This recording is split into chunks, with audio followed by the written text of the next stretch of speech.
Hey, everybody, it's your host, Dr. Dana Martin, and welcome to the Sith Dominion podcast. With me tonight is Zane, or Darth. No, not Darth Zane. It's Zane. Darth Zane's on Grand that other Admiral show. Zane. It's Grand Admiral Zane. Grand Admiral Zane, that's right. Yeah. Yeah, it's going to be a lonely night, or not. So, Cameron will potentially be joining at the end of the show. He had some prior commitments. Debbie is only committed to watching The Acolyte and not being on the show, so she will not be joining us tonight. She said if she could, she'd chat with us, but I know she's really only going to watch the show. On my TikTok today, I want to point out that I said don't watch it, watch us. Why would I say that? Several reasons. The first of which is it's a streaming service, man. Just watch us and then just watch it after us. And then we tell you what to think. And then you can, just like the government when they told you eat 7 to 10 servings of grains. It was good for you. And they pretty much made everyone obese. It's called the food pyramid. Look it up. So yeah, we don't want to, I said I wasn't going to get political on this show. we're like 2 minutes in. 2 minutes in, and it's like, how do you forgive the government for the food pyramid? Uh-oh, I'm going to get a knock at my door. We're digging in deep. That's all right. Department of Agriculture, they weren't behind that at all. No, they didn't try to boost sales on cereal, which is just a bunch of garbage. So, anyways, this isn't a political show. Well, is it? So we're gonna kind of catch up here. What we've been doing over the last little bit. We've been off the show for about 2 weeks, and no, three weeks. Yeah. Cool. Episode 1, 2, episode 3, weeks. episode Dang. 4. 3 weeks. This is the longest we have gone. But welcome to episode 40. We're back, y'all. Want to also point out, next month, in like 2 weeks, maybe we'll have like a cool big show with as many guests from our past as we have had over the last year. We will be celebrating 1 year on GNN here in the next couple weeks. And on GNN, 1 year period. Zane was on the very first show ever. And Zane, this might be our very last show. I did call out the food pyramid, so Secret Service will be at my door. I'll start another one. Don't worry. Yeah, thanks. Your little four square thing too. Yeah, great job, FDA. That's okay. They padded their pockets with whatever else they had bought into. Nancy Pelosi. So, whoa, where'd that come from? I'll tell you where it came from. I am spicy and salty all in one right now, man. I have, I kind of rewatched it. I watched that Han Solo clip that you weren't there for. It was Cam and Debbie, and I got pissed off, and I finally lost my mind about Han Solo, and the way that they killed Han Solo was just dumb, and I was very angry, and I just bubbled over, and as much goodness and smiles and good as I can give, I just had run out. And so my satchel today of F's to give has totally run out. So no, we're having a show. I'm not watching that stupid piece of. So let's talk about what we've been doing the last couple of weeks. Over the last few weeks, Zane, I know you had a couple of shows. I know one really big gig. Tell me what you've been up to the last 3 weeks. Yeah, so I mean, I've just been gigging around, just practicing, getting ready for bigger shows. What was it? And getting our album recorded next month, by the way.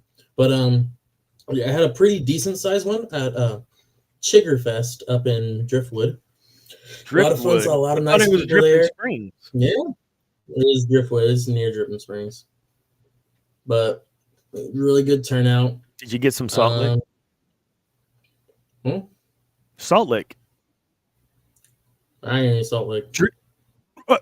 The original Salt Lick in Driftwood? You went to Driftwood and you didn't eat at Salt Lick? Oh my God. You know the Salt Lick, right? In Round Rock, there's that one. Yeah. But that's not the original one. I don't know why I sound like Kramer. Anyways, yeah, the original one is in Driftwood. Sorry. Yeah. Ended up though this last week. It was Friday, the 20 whatever that was, 21st maybe. Yeah. I had a gig up in Dripping Springs, so it's like right there. At Hudson's on Mercer Street. It was pretty good. We had around 170 people come, give or take a few more. Nice. That's about that's a little less than people who saw you at your first gig, I'm sure. There were hundreds of people that came in and out while y'all were playing y'all set. Oh, yeah, at Rodeo Austin. At Rodeo Austin, yeah. I don't know. I honestly don't. I mean, you got to think that was at least 150 in the same place at the same time. Yeah, true. It starts getting a little warm. People breathing. I have no idea. With those lights on, you know what I'm talking about. With the lights on you. But I'm in the back and I'm sitting down, so I have all this equipment around me. And why don't you have a little tiny fan? Brandon, my brother-in-law, used to play in one of the bands I was in, drums. He would have a little fan down there, like blowing up on him because he just gets sweaty back there. I was thinking I'd get a fan either kind of in front, or I was thinking kind of like to the side, so I can get the hair flow. I was about to say, put it down like right between your legs, so it fluffs your hair, and you're like. Yeah. That'd be awesome. Oh my god. Cut your hair, you hippie. Swear. Right. Goodness. Look at this. Look at this. I ain't tight. The day it goes in a ponytail is the day I cut it. Man. I haven't put it in a ponytail yet. So for those of you playing along at home, I used to cut my son's hair just like this, actually even shorter. Because he wouldn't take care of it. Let's be honest. Little boys, they don't take care of their hair. And so I just shave it off. Shave it all off and be done with it. So there. Now he won't let me come close to his hair because he knows I'll take my pocket knife, cut it off. It doesn't matter that in my 20s I had my hair down to my butt. That doesn't matter. No. Look as I say, son, not as I do. Looking like Willie over there. No, go ahead. What else? Oh, I was gonna say, other than that, I think I have a gig coming up this weekend, the Little Longhorn. Little Longhorn again with Bo? Bowmore. In the back 40. And that one gets streamed sometimes on Twitch from the Little Longhorn Saloon. So you guys check that out. Yeah. And if you missed it, you can still go look up Thomas Babiak on YouTube and you'll see. I don't know how long that's going to stay up. I don't know if you do, but that show streamed at that Hudson's. Yeah. And that was a really good show. I got to see that streaming. The actual name under that account's Chad Hudson. Chad Hudson. Yeah, but I don't. Did they actually call it Thomas Babiak? I thought they had Thomas Babiak on the title. Oh, it is. Yeah. You have to scroll down a little, but it's the one by Chad Hudson. Watch this. If Debbie Solo Girl, if you're watching as a part of our AV team, could you please get said link and get it into the description from Zane, so it can go down there and we can promote him? I appreciate it. Thank you, Debbie. You see how I did that? Because I don't know. I don't have access. I can't do any of that. It's so cool though that I don't have to. I ain't gonna lie. Yeah. So okay. What's next? From 3 days ago. So what do you got next? Oh no, don't tell me. We'll talk about that at the end. Don't tell me what you're doing next. I know you're doing it next. I know you're doing the is it 2 weeks? Doing the recording. Yeah, I think it's in 2 weeks. Yo, oh my God! Look who just joined in the chat. Is that a what? Is that a Star Wars reference? What? Korriban? Who is this? Oh my God! Eris? Is that Eris Morn from Eris Destiny? Korriban? Is this? What's her name in Destiny? There's a character called Eris Morn. Ah, got you. And then the last name Korriban. Yeah, Eris Korriban might be some sort of loser sibling to Mr. Zane. Welcome to the show, Madison. Eris. Yes, my daughter. She's amazing. Keeper of my grandchild. No, not at all. What have I been up to? Shoot, nothing. Like I took advantage. I actually took a step away a little bit from writing with my side gig and some other things going on that I'm trying to do. I just ran out. I just don't have time. and it was nice to have a couple of weeks off from the show, but I really missed being on here with you guys.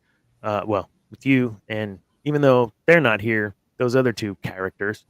But yeah, I can't think of anything really super cool that I. Oh wait, yeah, my son came and visited me for Father's Day. That was pretty cool, and we just hung out in the pool. I didn't make him do any chores. I mean, it was like a cool 18 and a half, 19 hours. It was that. Yeah. No, I appreciate it. I know you do. I know. Yeah, because you came in at like 11 something. And like 11:30, and then you were out by 9 the next day. So what is that? 20 hours. I had to go fishing. 22 hours. Not even a full 24 hours you were gone. I had to go fishing, Can't do that late in the day. Get too hot. No. Well, I don't know. There's fishing in the dark, but I mean, bros doing bro things. Bros doing bro things. Awesome. So yeah, I didn't have a whole lot, just a lot of stuff with work and whatnot. So I'm glad to be back. I'm glad you're back. I can't wait to get the other folks back. And welcome all to the show. So let's do it. So right now we're about 15 minutes into our show, and it's about 15 minutes into the the Acolyte. And one of the things that I'm having a hard time with in this show, first and foremost, is how terrible the fan space is treating everyone involved with this project. I have my beef with certain pieces of the project, but not everything and not everybody. I believe what's her name, May slash Osha, can't remember her name. I believe in other things that potentially I think she's being directed in the way that she's acting, is the way I should say this. And there has been commentary on that her acting isn't good and things. It's like saying Hayden Christensen's acting. Hey, thank you. Yes, that is exactly what I was going to say. How can you blame Hayden, which you did? You did blame Hayden until you realize it wasn't Hayden. It was some writing problems, let's be honest, and directing. And having to go back and overdub sound over your act, like just process and these things, right? It wasn't Hayden. What? Oh, shit. Okay, but look, here's the thing. She didn't too bad. Look, all I'm going to say is that apple did not fall far from that tree with that comment. Okay, so yes, OSHA violation. Thank you. So it's things like that have really kind of pissed me off initially. I don't believe we as fans have the right to destroy someone's emotional well-being just because you're mad that shit didn't go the way that you wanted. And it's flat out. So shame on you. I'm probably gonna get some hate mail, but shame on you. Shame on you for saying I just want more content, and then you get more content, and all you're gonna do is complain. Shame on you. I have plenty of complaints, but I'm not gonna sit there and just destroy people for it, right? Don't criticize the person, criticize their work. Okay. There. Now I've said that, and I feel comfortable with where our show has been, with being on both sides of the fence for several different things. And so I want us to be able to try to walk that tightrope as best as possible without giving up who we are and what we feel about the show, because it's Star Wars, man. It's us. It's who makes us us. And now you're introducing something different. So there we go. Now, first topic. I had to get that disclaimer out. The thread. The Force in the Acolyte is being described as a thread. Not that it lives in all of us, it moves, it surrounds us, it flows with it. It's a thread. that has the ability, whereas the Force can be pushed and pulled and moved and formed in the way that you want to manifest. So too, but in the way of pulling at a thread or the thread of the Force. Okay. So what are your thoughts, Zane, on one, this ideology of the thread, and then two, comparing to the Force, and then lastly, what's the big deal? Okay, so first things first, I'm just going to drop it here. I kind of like this brought up idea. It really shows us more perspectives on how the Force is seen throughout the universe. Okay, we've had other people, you have Jedi, Sith talk about it. You've had the Bendu talk about it. Mm-hmm. Now here we have this explanation. It's a thread. First thing that comes to mind when I think of thread is actually Destiny, the video game. Great. Just hold on. Just hold up. There'll be a comment. Oh, no. In Destiny, they have this new subclass unlocked called Strand. And basically, what you have to do is it has to do with the darkness. You're powered by light. You have to learn darkness.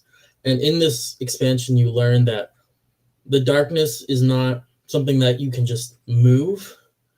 It has to do with your mind, how you think, more than how much force you put through it. And I think this almost relates to Strands of Darkness to Save the Light. This almost compares to how they're kind of talking it now. I almost feel like from their points of view as these witches, you can't, the force isn't tangible, but it has rules, just like a thread would comparatively to just a space. You know, it's not like just like water where it flows and everything. No, you can't pull it too much, you know, you can't, if you squish it together, it'll never go into each other. And I think I do like that. I really like that. I like how it's a different view. I like how it's this and that. Charles, I put your comment up here. We're gonna get to that. We'll come back and we'll post this up again because we'll get to that here in a bit. Charles was talking about the story, just the story arc period of kind of spoiled brat on one side, didn't get what she wanted. We're gonna talk about that. Thanks, Charles. No, I'm totally on board with that, man. I agree. I think I don't know what was this referring to? I don't recall, but oh yeah, this is much more important. Yes, Andrew, tough loss for the Aggies last night. Oh my God, they kept fighting. See, that's a fighting Texas Aggies right there. Farmers fight, baby. Okay, thank you. I appreciate the condolences. So, no, I'm with you. I think one of the things that for those of you that don't know, I did go to college initially to be a minister. So I've got a very extensive background in not just theology, biblical languages, but also other religions, other major religions of the world. I did a lot of study around that. So when I see something like what they're presenting, we're now not getting just the light side, dogmatic view of the dogmatic view of the Force. We're seeing the Sith side, which is I'm controlling my manifestations and destiny. We've had the Dathomir witches that do conjuring with the dark side and alchemy and all the fun stuff. We also do the Bendu, as you pointed out again. Now we just have a different sect of witches that believe it in a slightly different way. And while we may not agree with that way, so if they're wrong, what does it matter? I had a hard time with folks. This is one of the things that I had a difficult time with, was they getting so pissed off about a different perspective of the Force. And quite frankly, I have zero problem with that. And actually, I felt like they may have kind of stole that a little bit. If you think of season 2 Loki, the way in which they describe the timeline and that as you do things and move, you can manipulate what's happening within the timeline, within the spaces of the markers, right? Of the things that have to happen. So I actually was like, oh, that's a cool way to look at it. Like I made the connection to that. I thought it was good. Yeah, like previewing other, yeah, absolutely. So whew, that was the first one, man. That was a good one. Only getting better. Do I believe that's how the Force works? It doesn't matter. Those characters believe that's how it works. Our characters, my characters believe, my Sith characters believe it works totally different than the way that, that Obi-Wan believes. They're valid experiences of people who have like lived this, you know? Absolutely. And if one is right and one is wrong, you're dead. Who cares, right? You're not going to know the difference. All right. So, yeah. Did he hold on? No, I didn't. Did he go to Texas? Did he go to you to TU? No. Oh my God. No way. Okay. Sorry. We had a little sports ball. Yeah. No way. I can't believe he did. I think so. All right, sports ball is a different show. I'll have to get over to William has a sports show. William, who does the what is it on the Saturdays? MCU Monday. Geek Gauntlet. Geek Gauntlet on Saturdays. Yep, there you go. It's Hut Ball. Heck yeah. All right, so that was the first one. How this thread concept fits within the Star Wars universe. Well, it does. Because it's just a different perspective. Again, the Bendu, I think, is a perfect example of a completely different perspective that we didn't really consider. And it wasn't, the entirety of the fandom wasn't like, oh, this is awesome. There were some people that were like, what the hell is this crap? But not like this. Yeah. Okay, we'll move on because I don't want to say something I'll regret. Okay, next one. I've already strayed off the outline because this wasn't the first thing I wanted to talk about. But oh yeah, it was. Okay. Yeah, it was. Okay, yeah, we're good. Okay. So yeah, let's talk about next. I'm gonna move this over so I can read it better. Because I do want us to try to be as possible here. Let's go ahead and go to Zipper Mouth. So we're going to Zipper Mouth. We're gonna skip ahead to Zipper Mouth first. By the way, guys, Zipper Mouth, crazy band. They have like 4 singles. Apparently, there's a band called Zipper Mouth. And did I say Zipper Face or Zipper Mouth? I said Zipper Face. Zipper Face in the outline, but you're saying Zipper Mouth now. Okay, whatever. Whatever he is. What the hell he is. I don't know, like. I'll let you start again. No, I'll start. I gotta get you should start. Let me just start. Get it out. Have you seen Donnie Darko? You showed me. Oh, I'm a good dad. Have I showed you Donnie Darko? Slipknot new bandmate. No. Zipper Face. Yes, Buckethead and Zipper Face. Overrated. Yeah, no. Overrated. Anyways. Easy. You treading on thin ice, boy. Like a thread. So I saw this, and the metal looks like they just ripped off pieces of that shiny bunny skull thing. Like that's what I was thinking of, was the bunny skull out of. But then it kind of gave me some Ichi the Killer. If you know about Ichi, crazy. I don't recommend watching it. Don't even Google it. Just trust me. Like with this big wide, it was just. Why do they have to have a helmet? Why do they? So in Star Wars lore, they don't always have a helmet. Why do they have a helmet? It's because they got all jacked up for some reason. It's not like I just want to be scary. Oh no, wait, that was Kylo Ren. My bad. But why would you wear a mask? Well, okay, Revan, that's different. But Revan was symbolic. What? Revan was symbolic. Sure. Nihilus symbolic, right? Okay, stretch. But that's very much a stretch. It became symbolic, right? It became I mean, that mask was. It came to the point where if you didn't have the mask, you wouldn't know what you were looking at. This is true. I did not. It felt very campy, hokey. It felt like something I'd catch. What does Cameron say? The CW. Anyone know the CW network out there? You know CW. You got great shows on the CW. Like, I think the first Daredevil was on the CW, or Gotham, or no, maybe Gotham. You're looking at Arrow. You're looking at Flash, Arrow, Supergirl, okay. Supergirl, Legends of Tomorrow. Okay, so that's all the DC stuff on CW. Well, what else? That's because it's Warner Brothers. But what else? Yeah. Oh, Riverdale. Riverdale. I watched Riverdale, but it's ridiculous. I can't believe Daredevil was Netflix in the second round. I'm almost positive the very first. The Chosen. The Chosen was CW. Look at all these. I could be wrong. No, you didn't say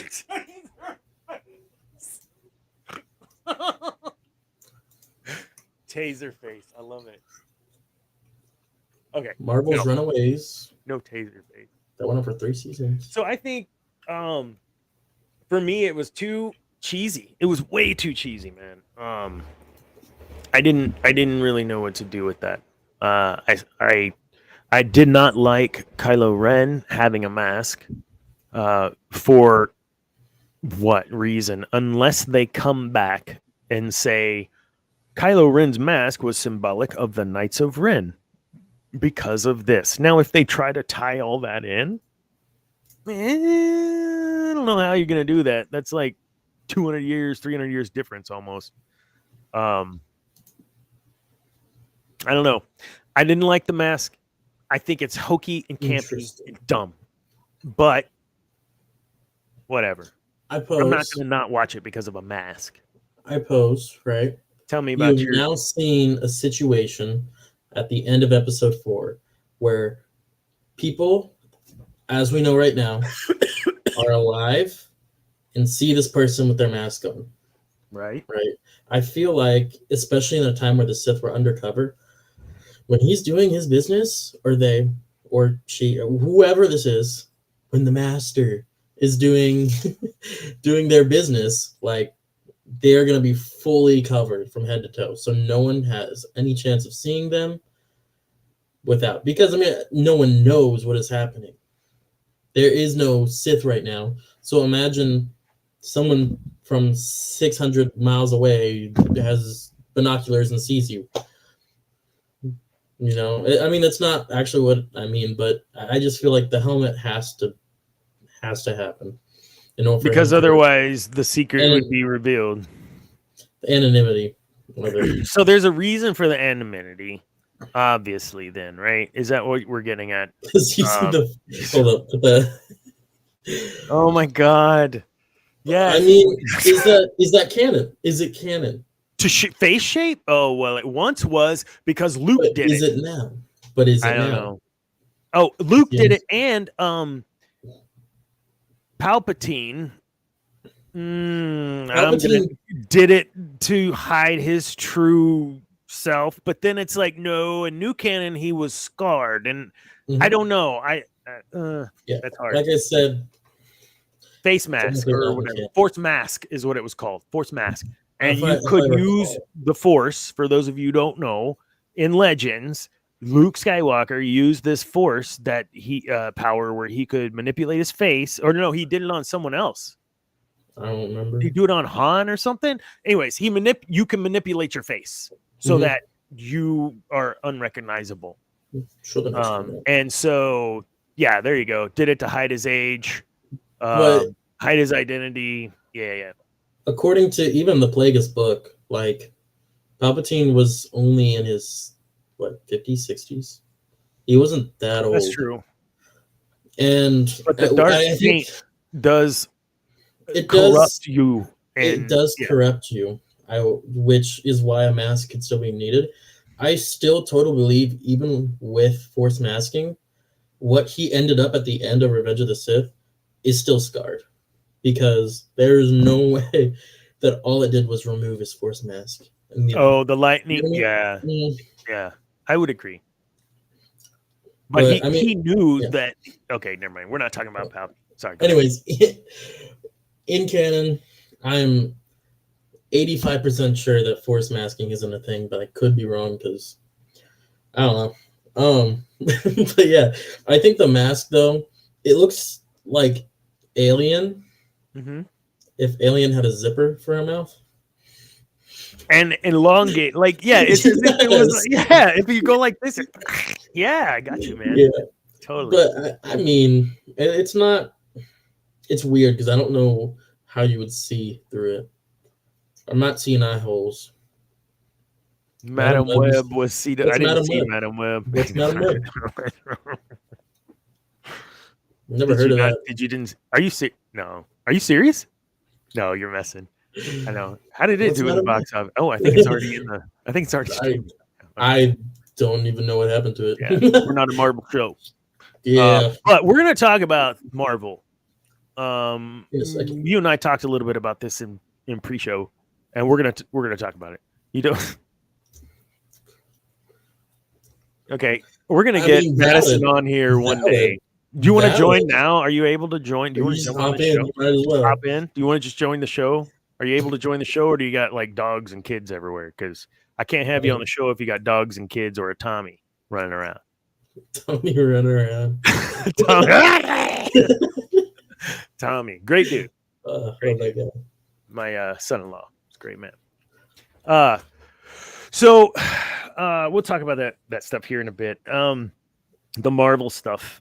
So that's interesting. I did not type your paper and get your schoolwork done. Do your homework? What is this? Going back to school after a few years and starting a family, and I'm real proud of her. Good job. Never too old to go back. I'm proof. Now I got a lot of debt because I just kept going to school. Halfway done? Halfway done with the paper or school? Halfway unfinished. You're halfway unfinished. That's the way Zane likes to look at it. All right. So within those two pieces, there's nothing that we've said to me that's damning or mean-spirited or whatever to an actual person, place, or issue, whatever. Look, we're just being critical of the show and pieces of it, and then giving an opposite or even take from the other person. I don't want to bash this show. I just want to talk about it. The next piece, since we started talking about CW, I'm going to share my screen real quick and show you all a scene from the last. Are you doing the? Was it episode 4?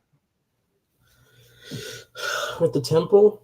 Yeah. The temple scene? Uh-huh. That was episode 4. Yeah, roaming through the jungles of not Kashyyyk.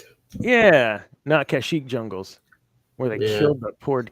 Yeah, I can't. It's like if you took Dagobah and just smashed it into Kashyyyk, and that was what it was. Yep.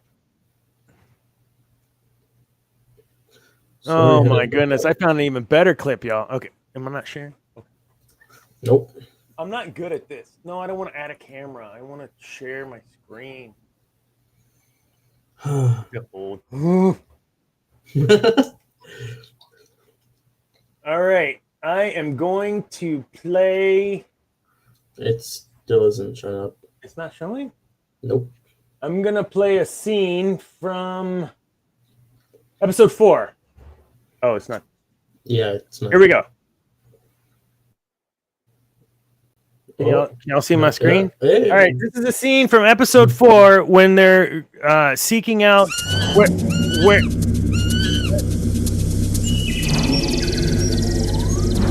Wait. What is this? Is this Legends of the Hidden Temple? What? Oh, I'm sorry. I'm cold. I don't even know what happened there. I'm sorry. Whoa. Legends of the Hidden Temple. Oh, what a good show! What? Jolly good show. I think I just played the wrong. I thought that was the show. No, I think it looked. Yeah, you might want to. I got confused maybe because the show kind of felt like. Oh, here it is. Here we go. You ready? Uh-oh. This is what I meant to play. Hey, little buddy. What the heck? He's found me. Look, that's the same set. It's the same place. Look at those racks. Oh, shit. Stay behind us. Look at that. Oh, so great. All right, not Legends of the Hidden Temple. Okay, maybe that's the most mean I'll be, but come on, folks. Okay, so number 3. Are you kidding me?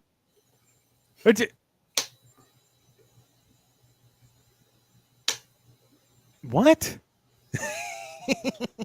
I don't know. Oh my God, you guys. Anyways, I don't know. I don't know how they have $180 million budget per show. Did that look like $180 million? Any of it even look like look, I'm a member of community theater. Sometimes I haven't been in a while. That's okay. And what, like, we had some cool sets, and if we had $100 million, the talented people that built our sets could do way more with $180 million than what they was doing. And I know they don't get the $180 million for only the sets, and it goes to sound. And I know, for Pete's sake. But have you seen House of the Dragon?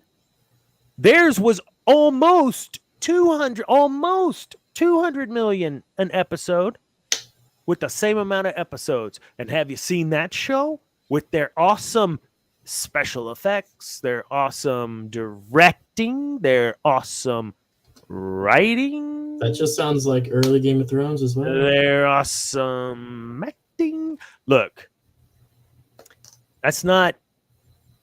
I can't.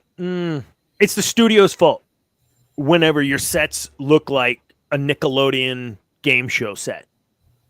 And I mean, now you might disagree, and that's fine. I'm not being angry at a person, directing any hate or toxicity to an individual.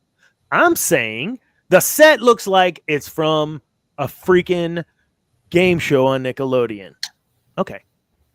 I'm done with this one. Talk to me, Goose.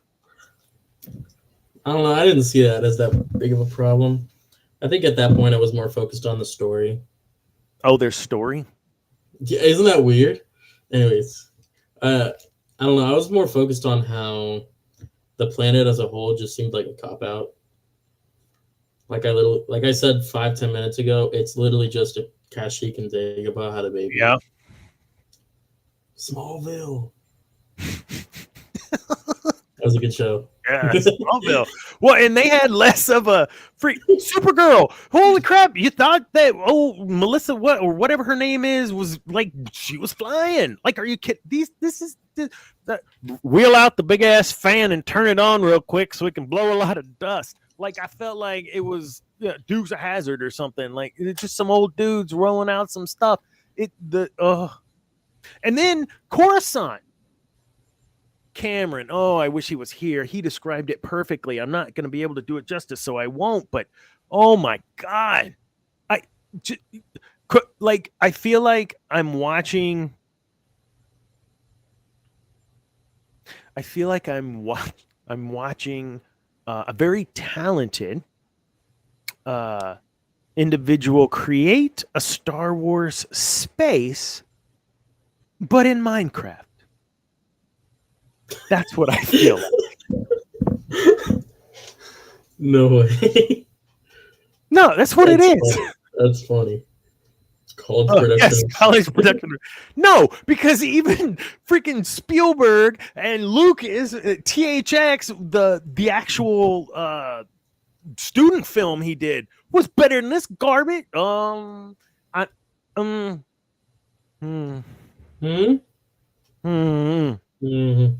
Simmer down now.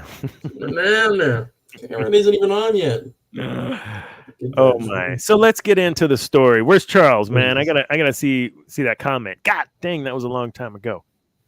Oh, it was. It was like 40 minutes ago. There you go, Charles. We're bringing you back up. I don't know if you still joining, but we're gonna talk about this now. So I don't know about you guys, but I thought she was a spoiled brat who killed her family because she didn't get what she wanted.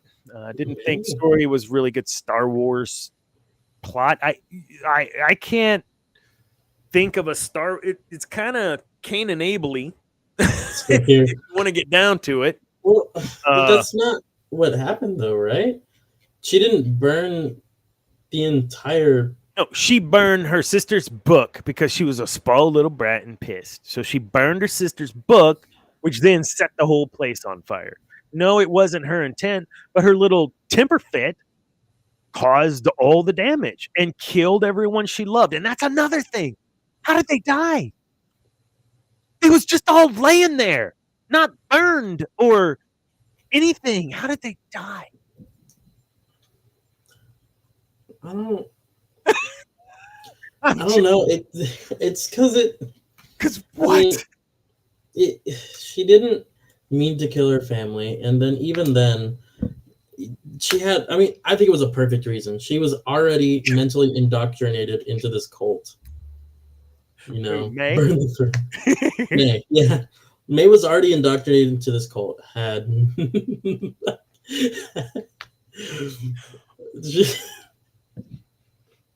want to throw the next one up on screen? Okay. Those Audible listeners. Eris, we gotta get those Audible listeners at home. For the listeners at home, yeah. Burn the thread. Burn the thread.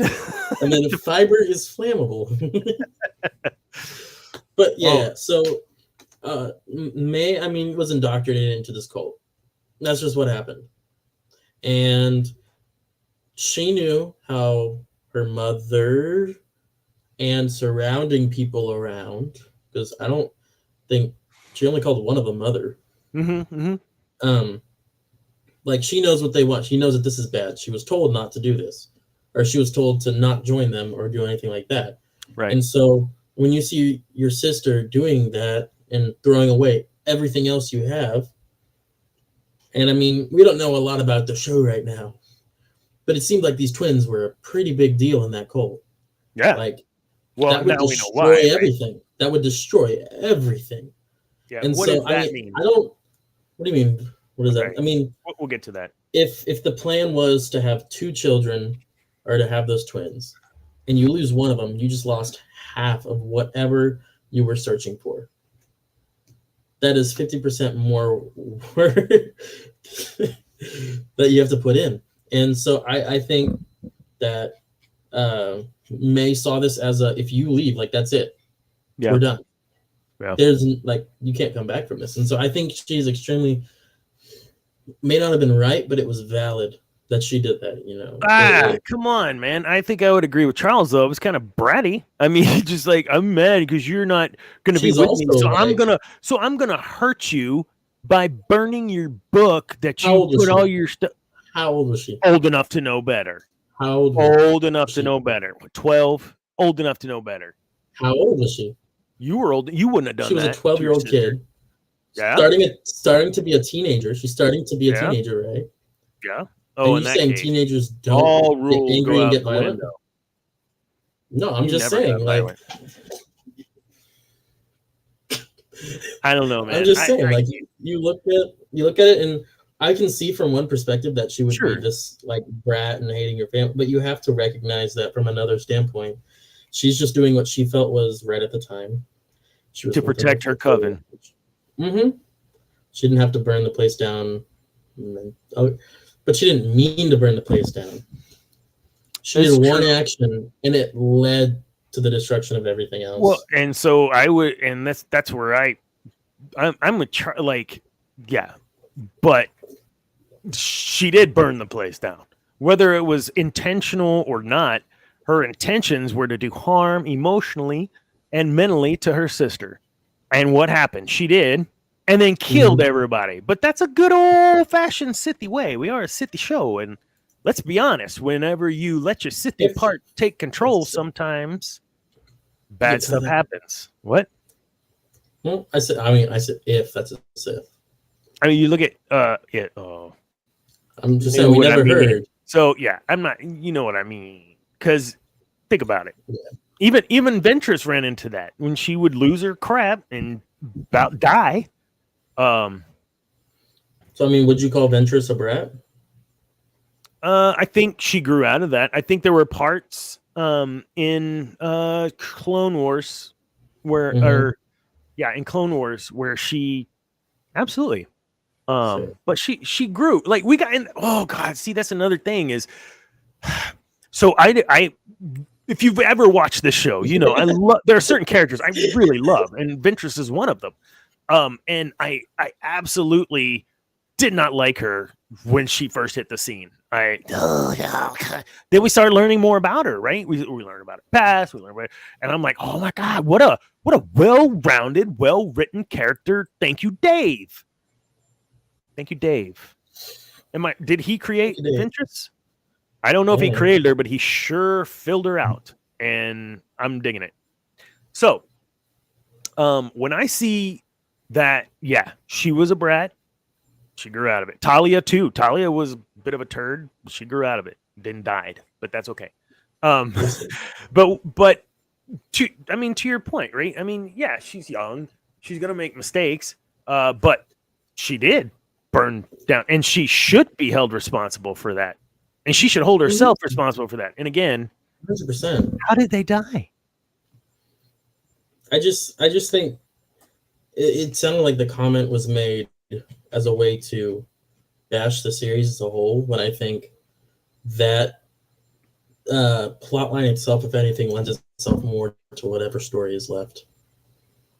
Because it gives that duality. So, and that's where in episode 4, where she seems to have a change of heart, like instant, like that's not good. Like, come on, there's like zero. You can see zero anything struggle. Like, what am I doing? Like, there is just like, oh, okay, I'm gonna go. I can't do this anymore. I'm gonna go get my sister. Or what? Like, what?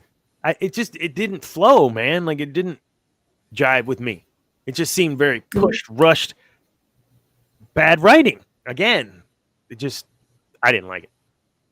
I didn't like how they handled her.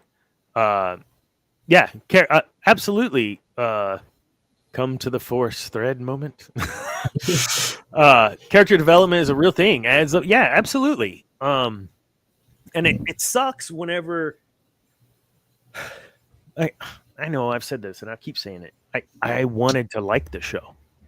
And I did everything I could to like it up until this last episode, and I just gave up. Not the episode that just got done. I haven't seen that one yet. 4. Episode 5 just got done. Mm-hmm. Yeah. And I wanted to like it. But the story itself, it keeps being compared to, murder mystery and this, and I'm like, what? No, this is, the mystery surrounding the mysterious Sith or whatever dark side user that person is. But that's the only mystery. There is no more mystery. We're in episode. I'm glad someone is recognizing just how escalated Dana is starting to become. Go ahead. The whole point of this, I think, is a murder mystery in the sense of the Master, because we started off with, who is this mysterious figure killing Jedi? It wasn't why, it was who. Yeah. We found out who, and the only why we know is because she was being told by someone else. Yeah, that's dumb. Which I'm pretty sure I've seen that in way too many movies. But and to add to that, if I could real quick, what you're saying is that in addition to that, the fact that she so quickly turns and was like she had no vested interest in killing those people really anyways, because she knew she started the fire that killed her. So it wasn't those four Jedi that killed her or whatever, killed her. Now, did they infiltrate her coven and take her sister away and all that? Yeah. And you could be mad for that. But all that BS about, oh, you killed burned my planet. That was just an excuse that Sith-ish person thing used, I think, to try to, but it's very weak from a writing and arc perspective. That's a very weak connection to have her go kill these Jedi. Very weak. But, whatever. What? I'm on meds. We're good. Oh, wait, what? Teenager? Yeah, no lie. So there. I think hopefully I explained that piece better. I don't know. It just pisses me off, man. Okay, so we got through the set pieces, which were wonderful. We talked about the writing, which is subpar in my opinion. I'm waiting for we don't know how, but Darth Revan returned. Like I'm waiting for something stupid like that. You know what? If we got that, I would be.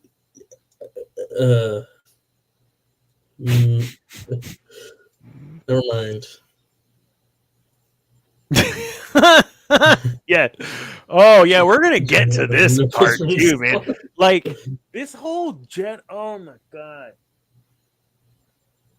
Look, this show is notorious for saying crap about the Jedi, right? This show, we preach that they were the most terrible, complacent group of people that just were blind to everything because they were. Go ahead. The show definitely shows this in the Jedi side. Yes, but not how I ever envisioned it was. Me envisioning it is no, we can't go tell everybody because they don't need to. And wielders are power. Let's not talk. See that was never Yoda. That was never Mace. That was never Kiadi Mundi. Never those Plo Koot Master Plo. It was never them. And so to retcon that this is the way he is, no, I'm not having it. You just made him a traitor. And why? Why would you do that to a character that we already loved? One, you must really care about things in the Star Wars universe, and two, seriously, this doesn't even fit the narrative that the Jedi were scared and we need to keep this quiet or whatever. But it wasn't, let's intentionally hide the fact that there's this evil Sith, or dark side user killing Jedi. That never was uttered. It was, we must be careful how we tread because I sense a plot to overthrow the Jedi. That is totally different than we must keep power.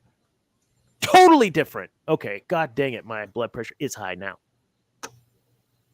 Sorry. Go. I didn't mean to go first. You made me. No, I don't. What are we talking about? How the Jedi are portrayed just like we talked about how they're crap, but not like that. That's obscene, and I thought there's no way that's the way it was. No way. I don't know. It almost exaggerated how the Jedi were acting. It almost gave us. I feel like it gave us what the Sith see the Jedi doing, more than what the Jedi were actually doing. Oh, once you start twisting your eyes, it seemed like they were acting very petty and defensive and not careful. They're just shutting down these ideas and shutting down this, and this needs to be locked up so no one else can know, so we don't lose our power. I did think it was a little far. Yeah. And I think that's what they're trying to do almost. Because at this point, you can't say the Jedi are the good guys because of how many people who are old enough now to realize they are the good guys. And so they're just exaggerating it, being like, actually, you guys are right. You don't have to think about it too much anymore. Yeah. Oh, yeah. Eris just she sent me that video. I might play it. It's fun. It's funny. It's really funny if you haven't seen it. Watching Rick James fight David Bowie. Yeah. Oh my goodness. Ambrose, you did not say that. That's funny. Was that tonight? Because I don't know what that was referring to. David Bowie, Rick James. I don't know. He's killing me. You're killing me. Killing me, Ambrose. Killing me. So yeah, I didn't like it. I don't think it was to that extreme. I don't. That's like saying, there's the group of people sitting around making decisions for the NFL or what. Okay, well, maybe that happens, but you can't do that on a scale like the Jedi and say, I'm just going to keep this secret from the rest of from the High Council. This is something that, you talk about Yoda not knowing anything. Your entire existence is to be protectors from anything and everything, especially Sith. Because as Obi-Wan said, Sith Lords are our specialty, right? So if he said that, he's prepared, he's ready. So would they have been 130 years prior. And they would have went straight away and said, hey, there's this threat. This is what we know. And they would have investigated. We saw this in the Clone Wars, how they treated these things. So, do you know what the High Council is? Because they called it the High Council and the Senate. I want to know who the High Council is, because that sounds like a Jedi Council. Right? Would make sense, right? The High Council seems to be the Jedi Council. So, why is something like this not going to the Jedi Council? And that's where I say Ki-Adi-Mundi is the traitor if he doesn't take it to them. What about the droid attack on the Wookiees? Right? I don't like that. And he's the one that says there hasn't been a Sith in 1,000 years. So he's covering it up. Like, I can't believe you just did that to this guy. Like, what? No. Josiah, what you got, Josiah? I already hated him. Yeah, at least. That'd be too easy. Yeah. Oh, no, yeah, totally. Why wouldn't he had said something then? I mean, what they're setting this up as is that, like, Ki-Adi-Mundi would just be, like, freaking out the whole time. Like, the moment that Anakin comes, like, wait, I've already seen this. Wait, they killed it. Wait. Like, he's got to be losing his mind, but he wasn't. I don't know. I feel like I don't want to accept what they're doing. As far as we know, he can't even say anything. He can't admit that this has happened. Because that is treason. It's treason. Oh, because at this point, he can't say, I knew, exactly. Because he's if the council does not find out in the show, like, it's treason if he ever says anything. And that is the only way that you can... You took a respected Master Jedi and just made him a treasonous... Respected is iffy, but yeah. Why don't you like him?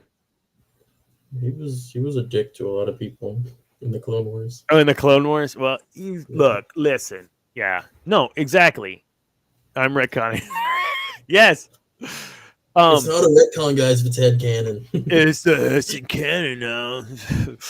We just change it. It's like changing what the definition of vaccine is. We just change it. He never had wives. Ki-Adi-Mundi never had wives. Actually, they were just baby mamas. A wife would mean that he had an emotional attachment, and he was only told he could procreate for his species. Stop it. Okay.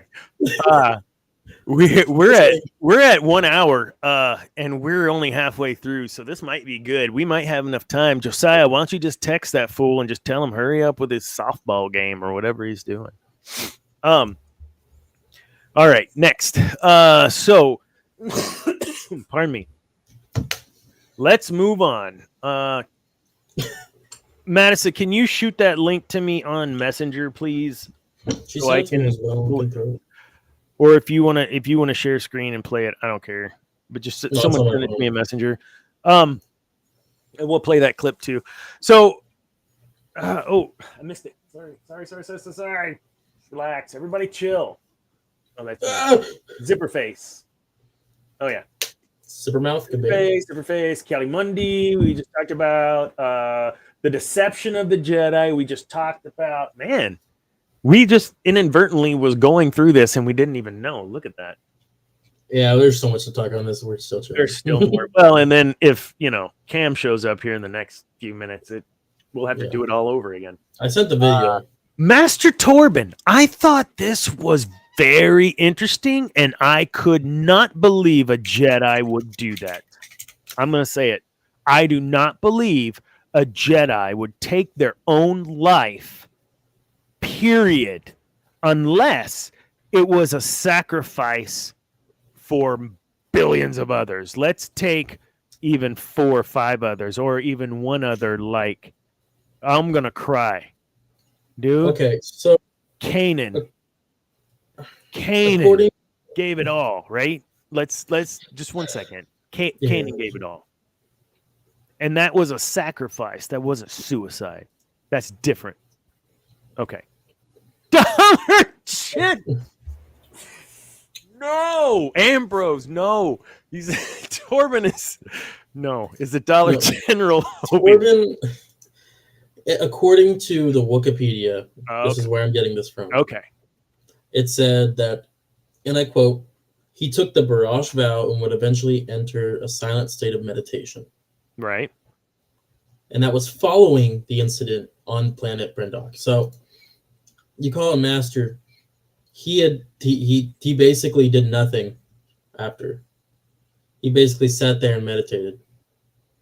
Because he felt it was part of his responsibility and whatever. But imagine never getting over those feelings and meditating on it the entire time. I mean, you see what I'm doing, right? I see your porn. I'll keep BSing. It's okay. So I don't. Okay. Go ahead. The videos never discussed how they were killed. Why would a Jedi take his own life? That is very mysterious. It wouldn't just because of the emotion. Take his own life is the operative words there. Obi-Wan sacrificed himself, yeah. But that's right. That's exactly what I'm saying. Exactly. Taking your life and sacrificing. Yes, it's 2 different things, man. Motivation. 2 different. Right? It's the motivation. Motivation's everything. 100%.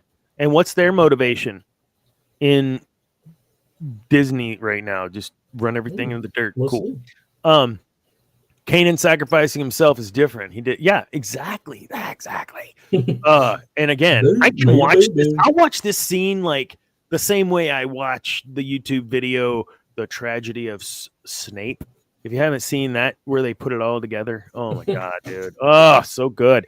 I never watched. This isn't a Harry Potter show, but just sidebar. I never watched Harry Potter until about 8 years ago or so, right? Something like that. 8, 9 years, 8. Mm-hmm. And but what made me want to watch it was that YouTube video called The Tragedy of Snape, where they put it all together. And I didn't have any idea who any of these characters were. I stumbled on this video.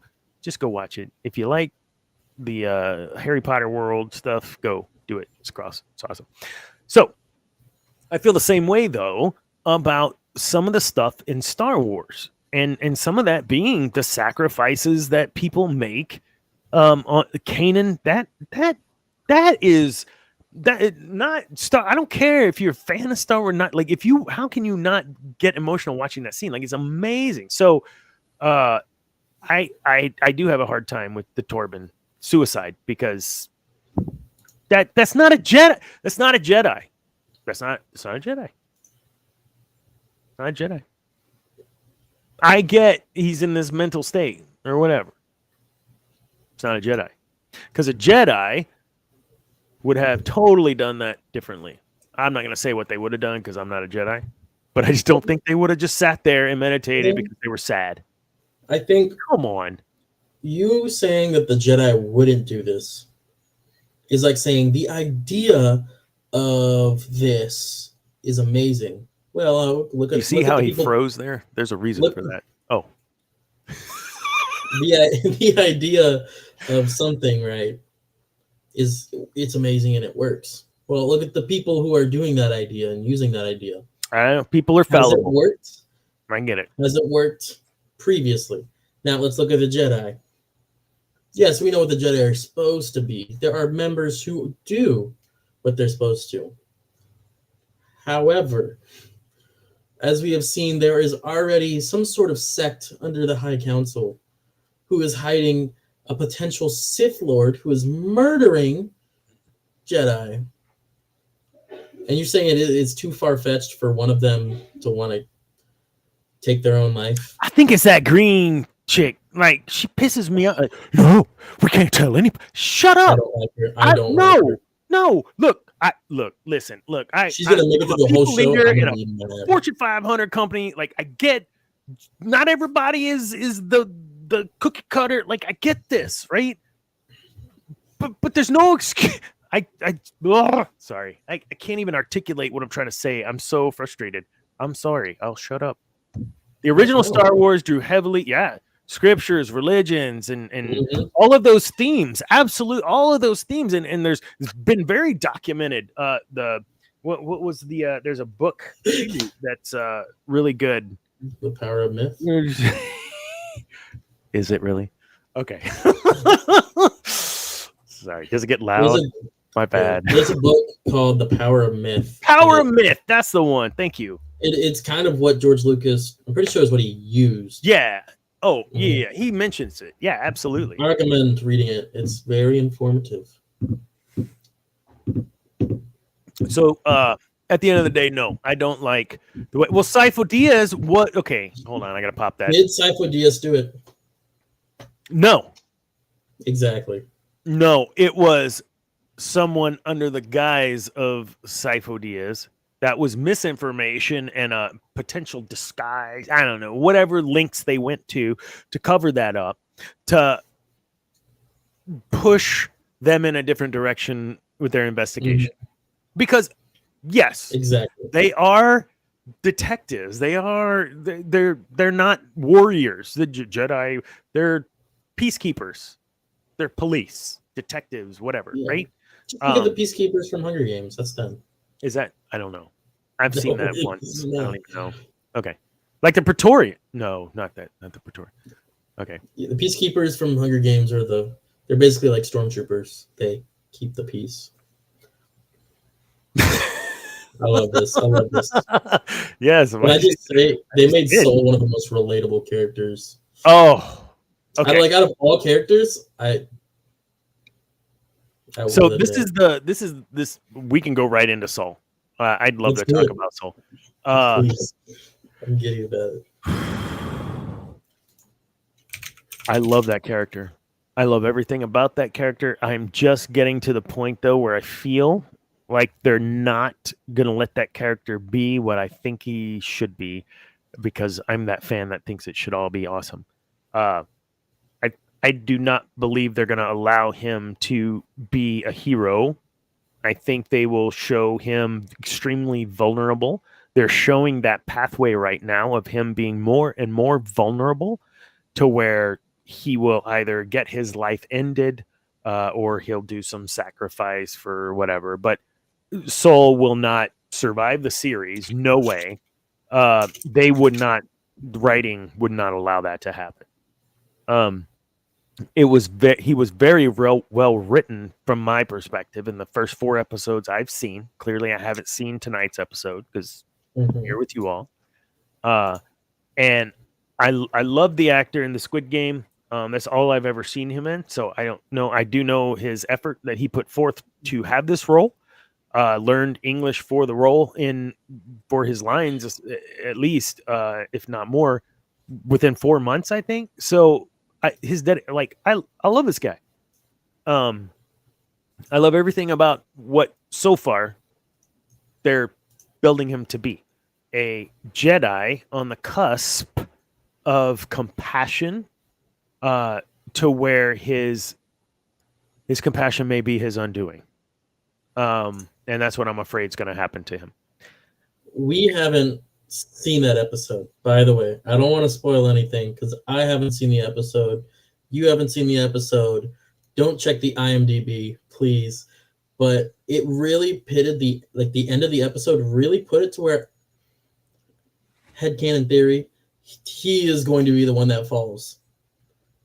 to him. I mean, he's the last one left. Think about it. Out of the 4, he's the last one left. Out of the 4? He is the last one left. Indara, and then you had Torben, and then you had Master the Wookiee. Yeah, the Wookiee, and then come on, you give us a Wookiee Jedi for the first time, and God knows what, and then you kill him, and we didn't even get to see Clone Wars. Since Clone Wars, live action Wookiee Jedi, and you killed him. Yes, the show does need Danny McBride. No, Ambrose. We don't need Danny. Only if we can get, just honestly, we just get like the full main cast of This Is the End. We can get some Seth Rogen, right? Get some James Franco in there. Yeah. I think it'd be a good movie. Pineapple Express Part 3. Yeah, that's what I'm trying to say, man. Yeah, I think I would hope that I would hope that when they off him, that it's done in a very respectful, honorable way. But just from everything I've been exposed to so far, I just can't imagine that they'd have that much respect for that character. Just from what I've seen. Cool. I want to talk about this before Cam gets on, because I think if Cam gets on, he's gonna make it so we may never get to broadcast again. Let's talk about this twins created through the Force versus Anakin being created through the Force, or what have you, Sith witchery or dark side witchery, or however. Talk to me about your thoughts on those two conceptions, and let's talk about that. Okay. Hold on. I gotta do this. Hold on. Okay. Do it. I'm out here trying to solve murder now, and I got a dead Wookiee and a Sith dressed up in bad RoboCop costume. You know, I mean, we had, all them here. We was all listening to that music, having a couple beers. Hey, they were all there, too. P. Diddy was there, too. But that was like before P. Diddy was, he was just P. Diddy. And okay. Anyways, go. I love Danny McBride. Sorry. Yeah. What was the question? I don't know. I had mixed thoughts because I hadn't watched this whenever all this news came out, and I had already made my opinion and changed it before I'd seen these. By the way, keep in mind, I watched all of these in the span of like last week. Not even. Yeah. You're so I finished the 4th one today. So, honestly, when I first heard about it, I was outraged, and not like in a weird way, because it's like, how could they? How could they take what made Anakin special and ruin it? Whoa, let's bring that back here. We still don't know how Anakin was made entirely. Like, that is still a mystery. We know it was the Force. That was it. Now, the thing is, with how these people have been doing it, it is witch magic. They are putting their own threads and mixing it together. I don't know how that works. If it's like a scorpion, like you call, get over here, but the chains like tangle up. Is it like that with the Force? But I totally think after watching it and taking time, sure, why not? I don't see why it shouldn't be possible, especially when it's a completely different perspective on what the Force is. They've had their different experiences with how to manipulate the thread. Manipulate. Yeah. That's a way better word. But I mean, I think it still shouldn't, in your mind, take up the fact that what we know of Anakin was he was made by the Force. That was it. He wasn't made by other people. Maybe Palpatine. I know he was in Legends, but I am not quite sure if that's canon or not. But he was made by the Force. They were made by witches. Like, plain and simple. I think it doesn't take away from the importance of Anakin being the thing to bring balance to the Force. Yeah. So I think it's too soon. Too soon. And I say that I actually I wanted to I don't know if you can even see that. There's a little proof. That's Cam. See that Cam text right there? It says yesterday at 2:39. I told him rumors that Shmi is descendant of that coven. And I find it interesting that I state that, and then all of a sudden this person says Shmi could be a runaway cultist. Shmi becomes pregnant and has a come to the force moment and bucks out. Oh my goodness. If that's what they do, that this is where I say I'm reserved. I'm waiting. It depends on how all this plays out. I can't imagine that they would try to make Shmi like that. They just made this is the way Anakin was created, in some weird way. Do I believe that there could be some? Yeah, I mean, maybe that's one of Plagueis's minions. I don't, whatever. Trying to scope it out and learn how all this happened and what is their power. How much power do they have? Is this something we can replicate? And because he was seeking, right? Plagueis was looking for eternal life, and if he could figure out how to manipulate the midichlorians or whatever, and whether that's using sea witch chants, sea shanties, or whatever you got to do to make it work. I feel like even within the cloning process and all those things, he's seeking, he's looking, he's searching. So I kind of feel like if that's the way they're going to approach that, I'm okay with that.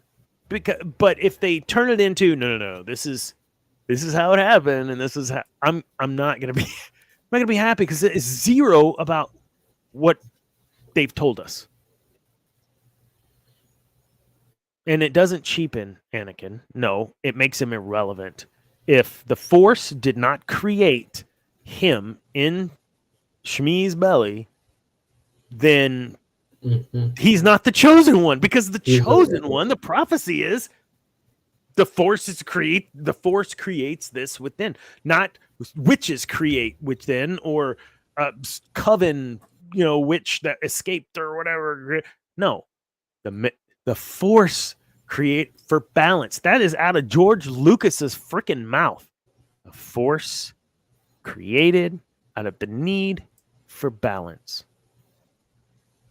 And what happens whenever you have Palpatine and Vader? The Force gives us twins. That's how it was written. Now, a lot of the Force has been changed and manipulated, but that's out of Lucas's mouth even today. So no, I can't just be like one way or the other with this until I find out how it ends. Makes sense? Imagine missing the pod to play softball. I know. Especially this episode. Oh my God. Cameron. She could be the prime target for it, even though as a cultist, because she would have understanding the Force. She never really questioned, did she? She didn't ever really question, will he be taken to the, like, she just knew, like, is he going to be taken? Like, she already knew this. Think about that. I am thinking about it. The Jedi were also well known around the galaxy, regardless. Everyone knew who a Jedi was. But not on the Outer Rim. It was more legend. It was laser swords. Yeah. So imagine it was laser swords, but they were known as the good guys in some areas. Imagine you're a slave. Especially someone like her, and she's seeing all the good things he's doing. Like, I think she knows. She just, like, not like she previously had known, but like she knows. It's that feeling you get. So I think I get that. I think if we equate that to Luke and Leia, Luke is on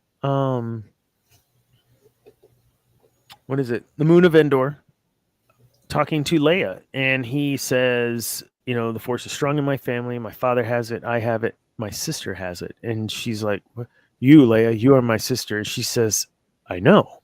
somehow I've always known. Well, one, that's gross, for obvious reasons, and two, you just know.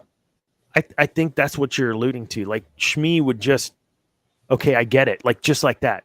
My son is special. He needs to get to a place where he can grow and succeed and be reach the capacity and capabilities that he can, and I can't do that for him here. And Watto is going to keep him a slave forever. So, yeah, do it. And I don't think you'd be safe if you're doing all that pod racing. So go ahead, go and kill a bunch of people, and make sure to write. No. Gave push to leave when you want to say, yeah. She even was like, go. Yeah, happy to give. Why is that? Why do you think that is? Why would she be so happy to give him up? Because their life was toddlers were turds. Wait, what? Because they were slaves. Yeah, I agree. Yeah, just get him out. Like that's his chance, right? Mm-hmm.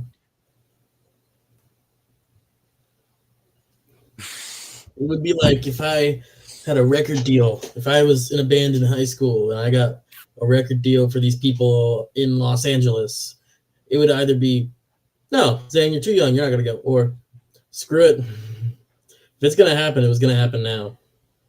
That kind of stuff. Yeah, Ambrose Shmi was representative of the Virgin Mary. Yeah, I agree. Yeah, we know this. I think, he was, Lucas was pretty clear about some of that. And so if they are going to change this, look, are we speculating, right, that they're going to change this? I don't think they will. I don't know. And time will tell. I think that Josiah, if they retcon the prophecy, I'm just going to hang my hat up. Yeah. I said it on my TikTok today. Whenever I posted, I said, don't watch. Just watch us. And then go watch it for the next episode. Excuse me. That wine is a little burpy. Yeah. Cameron said he's on his way home, which means he could be on. I can get a bathroom break once we're approaching like hour and a half mode. Cameron, you got like 10 minutes, man. We got like 2 more things to talk about and we're done. Where we go? Cameron gets on first. No, he just said no. No. Don't speed. Don't get a ticket. Be safe. Lock it, Zane. All right. So, okay, let me jump back over here real quick. And so, okay, let's talk about this. Did you message me that? I wanted to share that. Yeah, here it is. Stop. How long is it? Okay, here we go. I gotta share. Let's do this. Share? Let's do this. Let's do this. Let's do it. It's not sharing. It's not sharing. Give it share. I'm working on it. So there's some dudes that do this deep fake stuff with Obi-Wan and Qui-Gon. And every once in a while they throw in Anakin, and it's great. It's hilarious. So good. Lamb of God drummer. No. So good. That's this one. Oh, that video is awesome. The Lamb of God video? He plays Imagine Dragons. Really? Yeah. Nice. Wait, what? You're like adding to watch later. What is this? Are we sharing? Nope. I feel like you do this a lot. I don't. There it is. Ever. Okay, is this it? Okay, here we go. Here we go. A scandal like this would inspire fear and mistrust. We should handle this ourselves. Wait. Kiadi is part of this corporate cover-up. That appears to be a look of compliance, yes. A cover-up about an unknown master and apprentice trained in the Jedi arts. Oh. And yet, with absolute confidence, he told me the Sith had been extinct for a millennia. Oh yeah, he did, didn't he? And then we went alone to face a Sith, which resulted in my tragic, epic death. Guess he must have thought that the reputation of the Jedi was more important than any one person. Well, we're talking about this when he gets back from the Fort's netherworld snooker hole. Ugh, it's the post office all over again. A scandal like this would inspire fear and mistrust. Hey y'all, how's it going?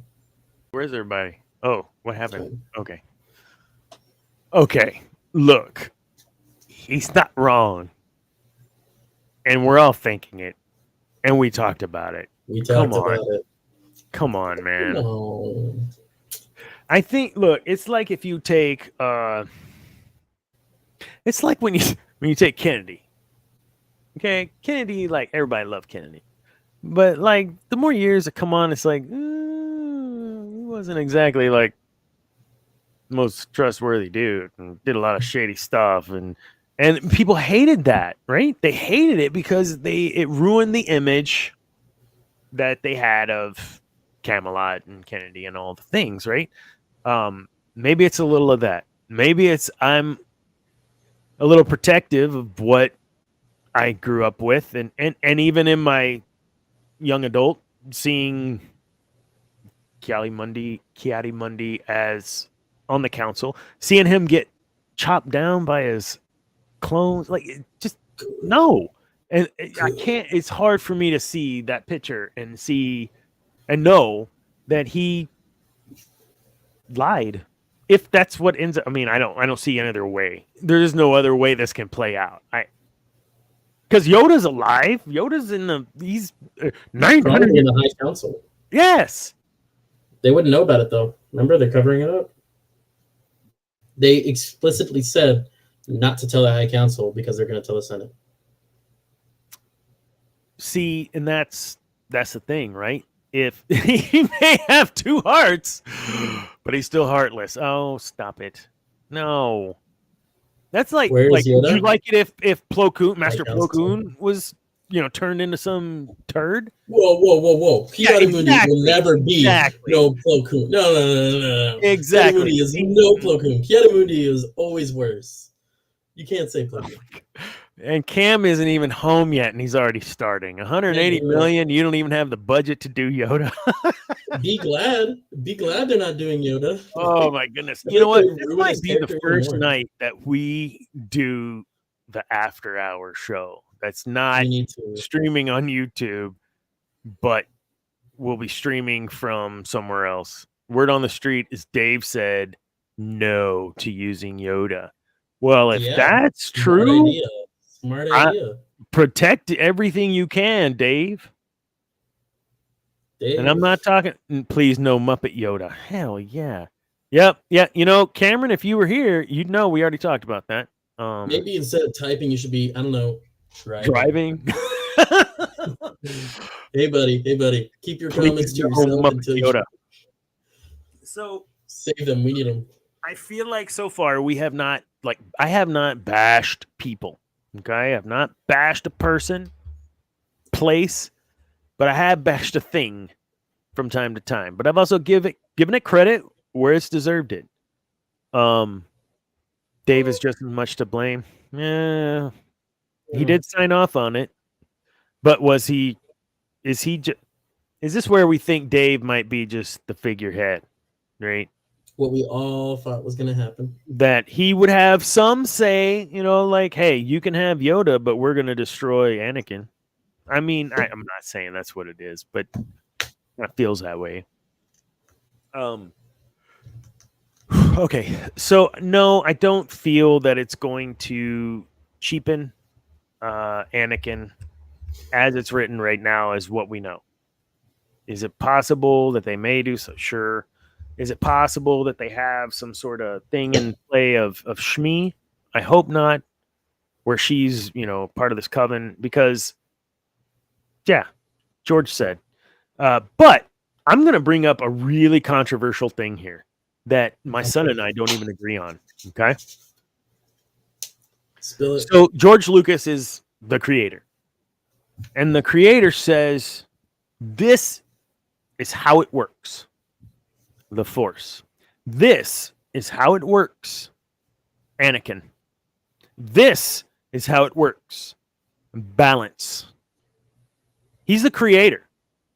Do you respect what he says, or do you change what he says to fit what your interpretation of what he created is? Is that an actual question? Was that an actual question for me? I just said, yeah, for you. Yeah, 100%. I'm of the belief that you're the person reading, consuming the story. At the end of the day, it's what you believe to be true. Regardless of what the creator's intent was. Okay, all I'm saying is it's pronounced GIF, not GIF. How did you know what I was talking about? Oh, man.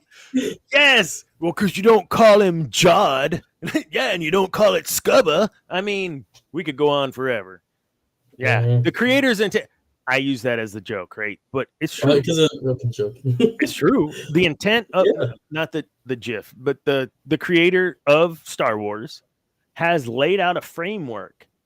And as far as fan writing, fan fiction, books, anything was considered canon so long as it followed the same thread of the Force that was described in canon by Lucas, right?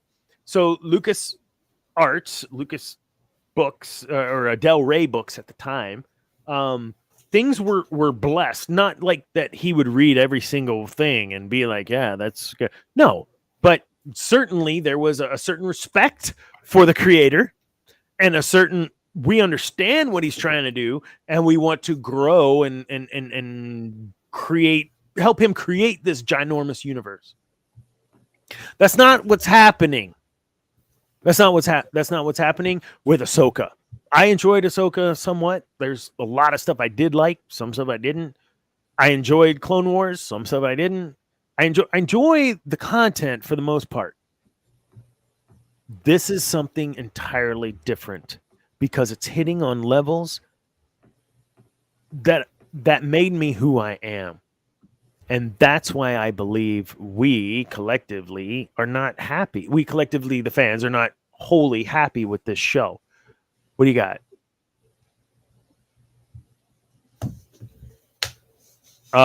Yeah, and that's my point. No, man, I agree. That's my point. They're not respecting, from my perspective, and yours clearly too, Ambrose.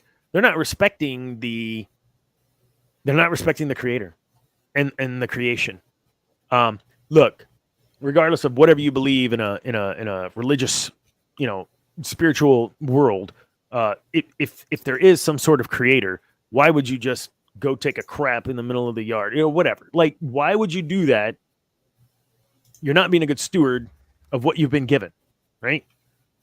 You have been given this freaking golden goose. You paid $4 billion for it, but you've been given this golden goose that if you squeeze just right, you're going to pull gold out every single freaking time. You can make small changes to make it more relevant to an audience today. Small changes. I agree.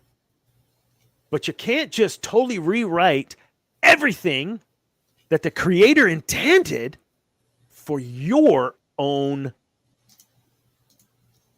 expression. You can. You're getting paid to do that. I don't have to watch. Okay. I'll stick a pin in that. Uh-oh, Cameron just pulled in. This might not be good. Can I tap out then for a second? They don't care. It's an IP to make money. But at the end of the day, man, those shareholders are going to get pissed when they're losing out.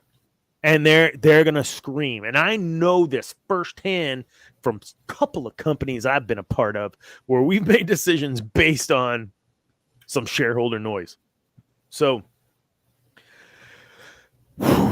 Disney's losing money and they're in several different lines of business, several different channels, whether that's streaming, whether that's movies, whether that's their parks. They are losing a lot. But it's not just Star Wars. That's their problem. And I think all of us know that. And we've talked about this on other shows too. Bob Iger doesn't care. Ambrose just said, yeah, we've talked about that too. He just, if it's just the cash cow, and maybe that's part of our problem, Zane, is we love it so much that we get so defensive whenever it feels like they're breaking it.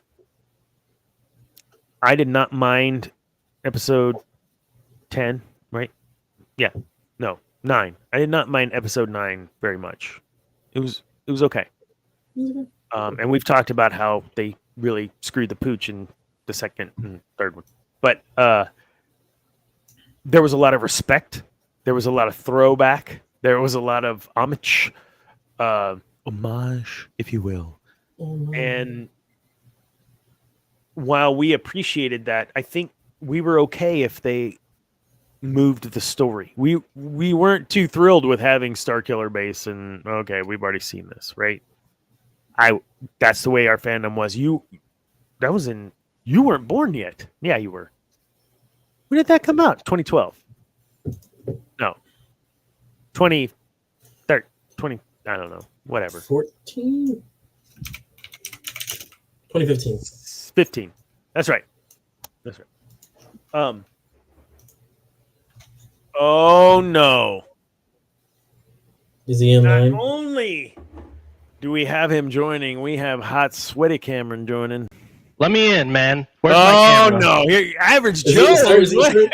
Oh, what we got? Dodgeball? What? Can I pop in for a bathroom break while it goes on? Yeah, pop out, dude. Go. Bro, 100 chats. We are popping tonight, man. Dude, we are popping tonight. Yeah, I Zane's trying to hold serve here. I'm getting kind of pissed off, but we had Ambrose going off. We had Eris Korriban. That's Madison. She's Zane's sister, my daughter. We've talked. You can scroll through there and see everything we've chatted about, man. We have been going crazy tonight. I thought we were just going to end the show before you got home, but you're like, I'm on my way home, so we'll stay up a little longer. Bro, softball's got me fired up, man. But I'm not trying to make y'all stay up too long. Hold up. Did y'all win? What happened? Did y'all win? No, we Did y'all didn't win win. at all? Oh. No, we didn't win. Lost both games. Tough game. Ugh. Woods in the A&M squad won their softball game though. So Nice. Or kickball, whatever, right? Kickball. We're hyped about that. Yeah. Heck yeah. So awesome. What you want from me? Okay. Well, we'll do quick hits because we talked about 5 things. Okay. And we were very fair. I got upset. Zane calmed me down. Yeah, Josiah said you were fired up. I was. We pretty much went through the outline. Just the overall topic. So we didn't really go into the granular stuff that I put. So we'll start with overview of the thread versus the Force as the understanding as we know it from George's perspective. So I gave my thoughts in short. I'm okay with that. Like a different perspective on religion and God and creator or whatever. We were both fine with that. What's your take on that? The thread versus the Force and whatever. I mean, it's the thread, not the Force. That's how I understood it. Okay. That because they said some call it a force. So my interpretation, I'm assuming that's what she means. So yeah. I can understand how there's probably different people that might wield the Force or the thread and maybe have their own interpretation of it. But they're witches, so is it I didn't like, Night Sister and the green and all that in terms of magic. I didn't see any of that. So I mean, like you said, that was probably that in that terms of the thread, that was probably my least. I don't really care. I can understand how that's likely to happen. So yeah, that's why we led with that. I think it was the easiest. Now, we could pretty much be like, yeah, it's cool, whatever. Now with what comes from the thread, I don't understand. Oh yeah, we'll get to that. With the thread, though, yeah, I mean that was something I thought was interesting. We have just kind of a different view on how to either manipulate the Force and or follow the thread. We made a comparison even to like Loki season 2, if you saw that, where kind of the timeline, there's these fixed things, but then it can be manipulated to get what you want out of that timeline. So I kind of thought that was good. Congratulations, Star Wars. No, I'm not gonna I'm not gonna put that up, Ambrose. Sorry. Andrew's been on a critical drinker Twitter reply. Oh my goodness, it has been nuts. Zipperface. So who is Zipperface? What's the dude? Chimere? What's the dude's name? I don't know. That was hanging from the tree. Tonight. Wait, what? Chimere, right? Is that his name? The one that was hanging out with May. That's who it is. That's what I'm thinking. That's who it is for sure, no doubt. There's no way. Hold on, I found the name. Oh, it's the dude that's her right hand or whatever, and he's like, "No, you have to." That guy. Okay. Yeah, that's what I think it is. Or sleeper pick could be the Dathomirian looking lady, the other mother of the twins, because we never saw her body. Zabrak? Yeah. This is Zabrak. Yeah, sorry. Oh, come on, Canon. You should know your species. So and with them being, witches, whatever, in a sect or whatever, like Zane, I said we're fine with that. I mean, and you brought up a good point. I mean, the Zabrak is there, and she's from Dathomir, and yeah. So was that the first other species of Zabrak we saw, or did you see them in Clone Wars? They were in Clone Wars. Yeah, they were in Clone Wars. That's where we had Savage. Or what am I missing? What am I missing? Those are like, what would you say? Those are from like Dathomir. Those are Dothraki Zabraks. Yeah, I don't know, but the Zabrak she was the same type. It was like the human-looking one. There's one that it was the two different species. If you played SWTOR, if you were light side, you were this. That's right. Human skin-toned one, or if you were Sith, you were red all the way to yellow. That's right. I'm pretty sure that's the first time we see an actual. Yes. The other version. Correct. Yes, Maul was from Dathomir, but that other line, what I don't know, whatever race. Yeah, there you go. Race of Zabrak, from different planet though. I don't know where that's from, but they all came from the same planet initially. Yeah, they just all went elsewhere. Those are my two picks for Zipperface, Smilo Ren, whatever people call him. Smilo Ren. I like that one. The one Sith that just loves igniting his lightsaber for absolutely no reason. Okay, come on. Vader did this. He was the king of dramatic entrances. Come on. He just started. Yeah, but never mind. It's so cute. Sorry, I'm on the IMDb. Go, dude. Go. Rip the Band-Aid. What? Are we not going to talk about his speech in, what was it, into episode 1, where he's like, you can't use something to kill a Jedi or something, and she literally kills Carrie-Anne Moss's character with a literal shuriken? Yeah, that was the whole point, though, right? Like, she hadn't killed anyone without using a weapon. And he was... Yeah, but he said, like, blade or something cannot kill a Jedi, and she literally, like, does that. Right? Am I misreading it? I think he was saying you're not allowed to. Like, you cannot kill a Jedi with a blade. Or whatever. I think he's talking about the ideal of a Jedi in that case. Oh. You cannot kill the Jedi. Kill the idea of a Jedi through with knives. Blade. But the sole fact of you killing them unarmed, it destroys the entirety of the Jedi right there. Because they're going to have to attack an unarmed person. Yeah. Unless they're a droid. Iridonia. Thank you, Madison. Don't get you. Yeah, there are some contradictions. Absolutely. We didn't even made it to some of that stuff. We literally have only talked about like 5 things, man. You cannot deny the Jedi the right to train future Padawan unless you don't want us to. So that was pretty late. No, we must. But if you don't want us to, we'll go ahead and no. So what was the next piece, guys? We had Zipperface, which was terrible. County Mundi. Come on, man. Talk to me about old traitor face there. Low-key, they knew. I mean, we're retconning the birth date, whatever. Like, who at this point, who cares? You know, they knew. Here's the issue, and it's the same thing they do. Same thing they kind of did pre-show release. They knew the reaction that was going to happen from him being in the show.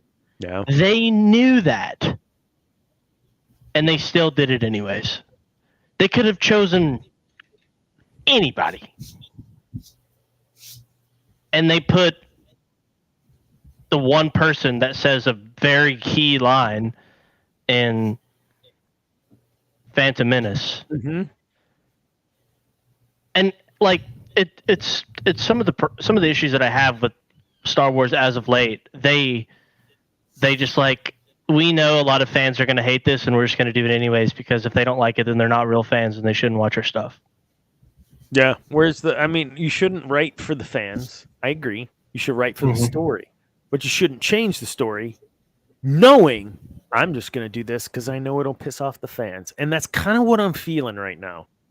It feels very Last Jedi-ish, with more of the modern issues of current day Disney as a whole. Let the past die. Kill it if you have to. And that's what they're doing. To answer a question in chat, Mundi is not older than Yoda. No. Yoda is only like, what, 750 right now? He's like 750, yeah. And I think Mundi's like 50 or 40 or 50 at the time of this. Isn't their lifespan super short though? Is it? Wasn't I know in previous canon that he was one of the few Jedi, like Mace Windu himself, that was allowed to procreate due to his species being like virtually extinct. Well, Mace Windu had what they call first night. I think he was. So I mean that's like a small thing. Like, I mean, no one's gonna really like know that unless you're maybe a hardcore Star Wars lore nerd. Yeah. Wikipedia or whatever. But I mean, I think it's more just the fact that they knew they had an idea of what the reaction was going to be, and they just did not care. I mean, he doesn't need to be in there. You know what I mean? There was zero need for him. Zero. There's just no need. Let's see. Is there anyone else we can try to destroy that these people love? Brother, 2 Jedi Masters are dead, and they're not going to tell the Council? Yeah. How did they die? Like, I want to know what they're going to tell the Council. Like, I need to know that conversation. If they don't ever tell us that, they're probably not going to. Then it's just a bunch of crap, and you're just cheating us out of real story. You start a story. Okay, now you got me. Now I want to know how you're going to get around this shit. Or are you just going to make him a traitor and he's just not going to tell, and then it's all over? That's stupid, because how you just lost Master Torben, you lost Master whatever her name was, Carrie. Thank you. And you lost, we talked about this earlier, you gave us a Jedi Wookiee and then you freaking killed him. Okay. Off screen, because you didn't have the budget to do the fight on like 180 million, brother.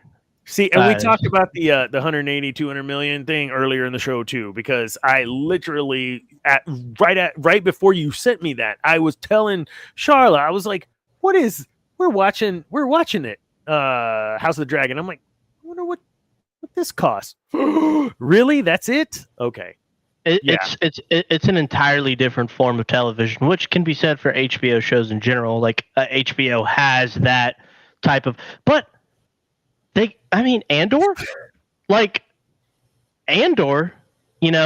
kind of had someone that we already know what's going to happen to everyone in that show. They lose. They all die. Spoilers if you haven't seen Rogue One, probably the best Disney Star Wars project. But they're still making it compelling. They have actual actors in there that are putting on like actual compelling acting for their characters. And they have a well-written story by somebody that actually, I don't know, maybe doesn't care as much about a certain message that they need to push and more about creating a good story to put out there for the fans. And yeah, some people didn't like it. Like, I want to watch it again because I don't think I gave it the best amount of chance, but I still enjoyed it. It does take a little bit to get going, like a slow burn, kind of like a lot of the Star Wars shows. But the payoff was good, and I'm like, I can't wait for season 2 to come out. I mean, if Tony Gilroy's making it, I mean, I'm there. Like, I say they need to throw whatever money they can at him to get him in the writer's room for Lucasfilm. Andor was created from my perspective. It was created off of one line from Rogue One, and it was, "You are new to this rebellion. I lived it." And we didn't know what that meant. It was one tiny obscure line that showed just simply his intent and why he was so terse and just. But we didn't know. That's what they gave us in Andor. We saw the beginning of him not giving two shits and being apathetic to, oh my God, this is a terrible, terrible thing, and I have to stop it. I am responsible for stopping it. Like, who, from someone who doesn't care to, I'm going to prevent this. That's who we saw in Rogue One. And we got to see the writing. We got to see the directing. We got to see the acting. We got to see it all in Andor. And was it a fast-paced action shoot 'em up Mando? No. It was a compelling story, as you said. It was well written and well acted. I'm done. Sorry. Yes. You're right, Ambrose. But Smallville went on about maybe 3.5 seasons too much. I liked it though. Probably one of the best non-superhero in that line of shows, I guess. Yeah. But so I'm with you, man. It's frustrating. Go ahead. I want to put this out there, and people, I have pulled the receipts if we need to in chat, and Josiah can attest to this. I had no problems with the first 2 episodes. I was like, I was just like, okay, like this seems interesting. I don't know what they're gonna do from here. Like, in the words of Zane, it was mid AF. Yeah, like mid. And then pretty mid. And then the 3rd episode, you're like, and then you're just like, well, this is interesting. And then you're just like, oh. And then that was probably that was like almost chase scene in Boba Fett for me. And then in episode 4, just the absolute like the shortest episode. Yeah, like you kill the Jedi off screen, who's probably the most interesting character you have, and he doesn't even speak freaking English. May is now good because Osha being alive changes everything, but the last time you saw her, you wanted to murder her because she wanted to be something other than being a part of the Coven. That doesn't make any sense. Like, you just murdered 2 Jedi Masters, and you think you're just going to turn it. What do you know? You don't know who Smilo Ren is. You offer nothing to them. Nothing. And if we're going off of what happens in Phantom Menace, everyone that saw that dude has to die. Everyone. Every single one of them has to die. The twins, I don't think so. I don't think so. Because Ki-Adi-Mundi is going to lie to the council. And because he's going to lie to the council, he provides, as a Jedi Master already, they called him Master whatever. Well, why would he lie? The umbrella. I don't. Well, look, I'm not saying I agree with it. I'm saying that's how it happens. That's how it's going to happen. He's going to protect whoever is alive is going to be protected.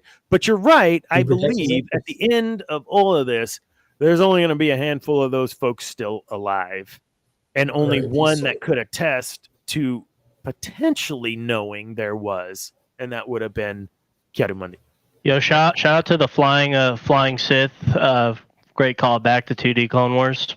I mean, we don't see it. I mean, you kind of see it. Would have been pretty cool if it would have been in focus. Leslie Headland would have been pretty cool to see. Good throwback. Well, that would have costed another $5 million, and you can't. Oh yeah, God forbid. Well, I guess when you take 4 years to make a CW show, it probably costs $180 million. Zane's like, dude, come on. Think about this, man. You got Kenobi, you got Hayden Christensen, you got Obi-Wan Kenobi, 2 absolute pillars of the franchise that are willing to come back and do something off of pseudo, maybe they did me, maybe they didn't, and then they take excerpts from a fantastic book in Legends, which we have seen, and they give them $90 million. And I understand COVID and all that stuff they did, and they're shooting. What's that big tube thing, or is the volume? Is that what they call it? Is that what they shoot in or whatever? Oh, with the green, like it's just one big tube. Yeah, it's just lame. And you give them 90 mil, and it has great nuggets in there, like fantastic. But and then you give this show twice the budget, and it doesn't feel any different. Coruscant looks lame. It looks like boot up Revenge of the Sith on your PS2, and you'll probably get a better looking Coruscant than what we have on screen. Just looks I mentioned that too, man. Yeah. Boring. And all the sets look the same, and then the Jedi have different robes when they leave the Jedi temple. Like the robes are, I don't know, yellow or something in the temple, and then they're What is that about? That you have multiple? Yeah, I don't get that. I don't know. And then just I don't know, man. Like, it's okay, dude. It's just, I wanted to like it, man, because I mean, I understand the stuff's made for kids. I was talking about it with a buddy on my softball team who's a little bit more probably on the Zane realm. Like, it's mid, but we'll see. We got 4 episodes left. It's like, you had Dana's crowd that grew up with the OT, loved it. Prequels came, not the biggest fan, still kind of liked it. Whereas Zane and I kind of had the privilege of both worlds. We were able to kind of appreciate both, and we love it. And then, there's kids with the sequel trilogy that was probably the first ever Star Wars they saw, and some love it. The toy sales don't really match that, but that's good. And, maybe Star Wars is just like, it's going to be the era that whatever era of children or whoever young audience is watching that is gonna love it. But the problem is those kids probably aren't paying for their Disney Plus. Their parents are, so typically the parents like some Disney, whether it be Star Wars, Marvel, or mix of both, or Pixar or whatever. And if they don't want them to watch it because of stuff, well, then they're not going to watch it. Nope. I'm just sick of the pre-release tour attack, and I understand there's some douches, maybe some of the Rotten Tomatoes score is a bunch of review bashing. I'm not denying that. But look at the House of the Dragon reviews, man. People love it, and they got the same core stuff going on, and we all know what that is. Yep. But it's good storytelling, People want to watch good Star Wars, but you spend a freaking week press tour saying the stuff that they're saying in the media, putting it out in the article, putting out the articles and all that. And then you're like, we hadn't even watched the first episode and you're already telling me I'm these words. Like, come on, man. Like, and there are guys that are watching that are like that. But, I mean, you're attacking your consumers before they even have a chance to watch it, brother. Before they even can consume it. Yeah. Like, I mean, just if they're gonna do that, release all episodes. Yes. Yes. Netflix the thing, release all of them. We can do it. But I mean, it's. Oh, I'm catching a cramp. Oh God. Oh, I'm back. Sorry. Son and I currently watch Clone Wars together when we can, but we don't watch the Rey nonsense. Okay, well, you know what? You need to check out a couple episodes where I talk about Rey and how actually I dig her, at least in the first episode, second, third, but the premise of Rey, I don't mind the premise of Rey. I don't like what they ended up doing with Rey at all. And yeah, poor Daisy Ridley. What did I say on my Han Solo? I'm sorry, I love you, Daisy Ridley. It's not her fault. But it's not. I said this a while ago. I can't remember her name. The actress, regardless of whatever she said, the May Osha actress, regardless of the stuff that may have been offensive to me, that she stated. I I want to watch the show. I want her to do well. I want the show to do well because I love Star Wars and I want Star Wars to do well. And when you do this, it hurts. And yeah, it's a slap in the face or whatever. But no, like you're literally hurting. And maybe that's just me. I'm some, idiot dude living, on this Star Wars fantasy, whatever. My podcast is about Star Wars. Like, but it's who I am. So F you for trying to make me uncomfortable. If that's what you're trying to do, why would you do that? Just to create something that I'm gonna enjoy, man. Like, or that if you, Leslie, right? Hey, Headland, if you are that much of a fan as you proclaim to be, then you have the connection that I have deep in my heart with my own kids, with my fam, with anyone that I've come in contact with that knows how much I love Star Wars. And if you love it like that, you're not treating it, from my perspective, as if you love it the way that I do and others. I think in those fair way to put it. I mean, you're right. I mean, in context, her previous comments makes sense in the context that she's talking about. Yeah. With the Trevor guy. The music video was very cringe. That was a tough 3 minutes. But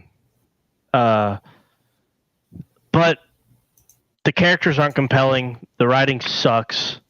I don't feel attached to the characters. We kind of get a tidbit with Soul, and then we just don't get nothing after that.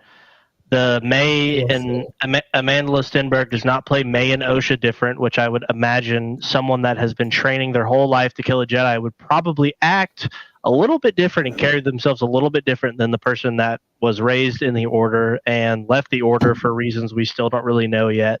There's no change in gait. There's no change in expression. There's no change. You're right. And I don't know if that's her. I don't want to say that's her, as I stated earlier in the show. She's not that bad of an actor. Like, she's not a bad actress. So is it the writing? Yes, we know. It's the same thing in Ahsoka. Yeah. They took Sabine and Ahsoka and did the same thing. And I understand Rebels, they lose their friend. They kind of win, but they lose and whatever. But like they don't show any. No one shows any emotion except the Soul actor when he sees May. Yeah. And I mean, Yord could just. I mean, damn it, Yord. What is your drink? Every time you say "damn it, Yord," you got to drink. And I mean I don't know her name. Have his shirt off? Do we have to have a Kylo moment every time now with someone's shirt off? Come on, guys. Seriously, was that necessary? He is jacked though. No lie, or not jacked. He's kind of lean. I guess. He's lean. But, I wouldn't give him jacked. Sculpted. Yeah. But carved. Was it necessary? The actress that plays the Padawan to Yord, she's cool. I liked her and Logan. You're talking about Jackie? Yeah, just none of the characters are compelling, and I don't care. I mean, the Wookiee Jedi is interesting. He dies off screen. That's awesome. Apparently, Hey, if you slash them with the lightsaber, they die. If you stab them, they don't die. Yeah, I don't get that. Unless you're Qui-Gon. Unless you're Qui-Gon. I don't know. I mean, we still got 4 episodes. It's still infinitely better than Boba Fett as of now. I mean, infinitely is a strong word. It's a couple points better than Boba Fett right now. But I don't see this getting renewed unless they only spent $20 million of the budget on the first 4 episodes, which is highly unlikely if I know how math works. They probably will not be getting a season 2, and then they will blame it on us for them not getting a season 2, not holding themselves accountable They already did. They're canceled. They're not doing a season 2, or they are. Or they're already blaming. No. They already blamed us. Oh yeah, well they're gonna keep blaming us. If I take a Rotten Tomatoes review plate and try to pass it off as a steaming pile of chocolate pudding, and you take a big bite and you're like, this tastes like shit, You know what? I'm gonna say it. I'm gonna tell you what it tastes like. And so far, it doesn't taste like that, but it like it's They got a clean house, man. They got a clean house. They got a clean house from Disney top to bottom, everywhere, all everywhere. They have to clean house top to bottom. Look, it's easy for us to say that.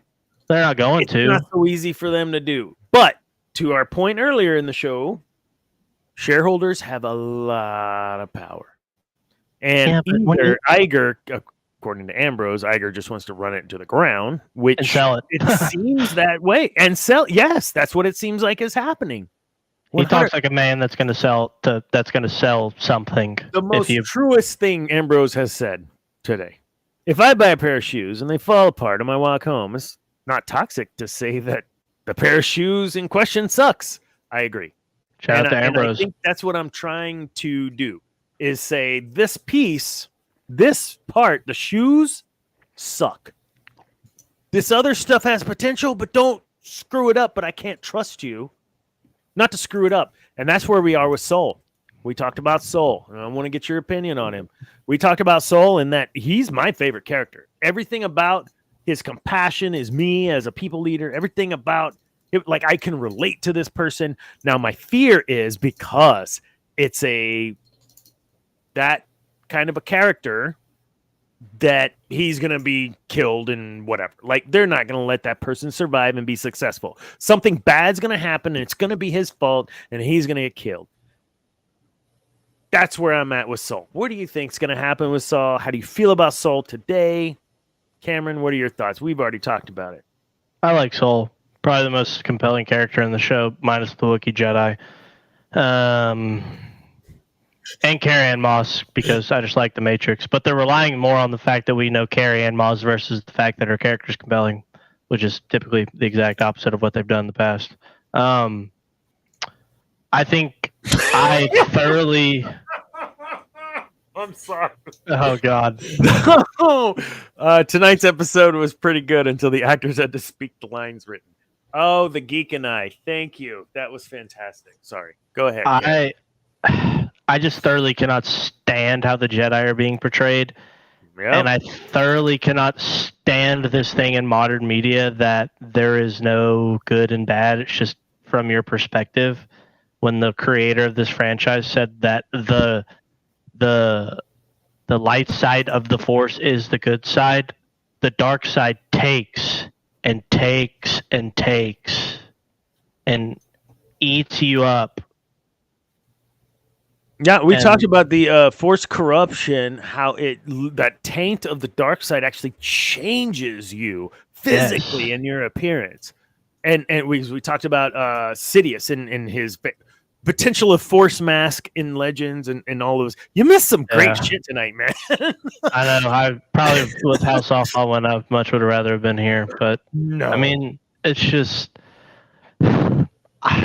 I want there to be heroes and I want there to be villains. And I always wanted to be a Jedi growing up. I would have loved nothing more than to have been Luke Skywalker, as everyone on this listen to me probably would have guessed. But these Jedi suck. Every time they're on the screen, I get visibly angry with how they portray themselves. And I understand the Jedi in the prequels kind of cringe, but still badass, want to be a Jedi, you know? Yeah. And, you know, it's good. The Jedi are going to do they're probably going to make it to where the Jedi are trying to kill the witches and take the kids. Why are they trying to take kids that are over the age of 4, which is typically around the age of Jedi would quote unquote take children, you know, the Chosen One had the highest midichlorian count, swamped Yoda's midichlorian count. They wouldn't even take him. Only took him in because it was Qui-Gon's dying wish, and they were going to lose Obi-Wan if they didn't let Obi-Wan train him. Because May doesn't kill Torben. He kills himself. We talked about that too, man. Tell me about that. The suicide. Come on. First off, he looks 18 and 50 at the same time. That makeup was horrendous. I love him in Game of Thrones because he was Prince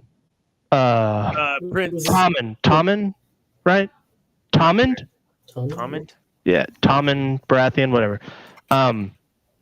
He kills himself. Why? We don't know. We thought we were doing the right thing. Well, what is it? I understand it's a mystery, whatever. But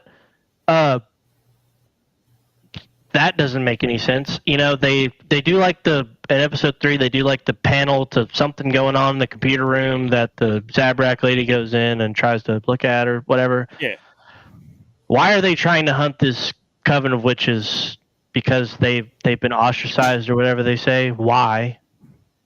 What are you? I don't understand. Why? What is so special about this coven?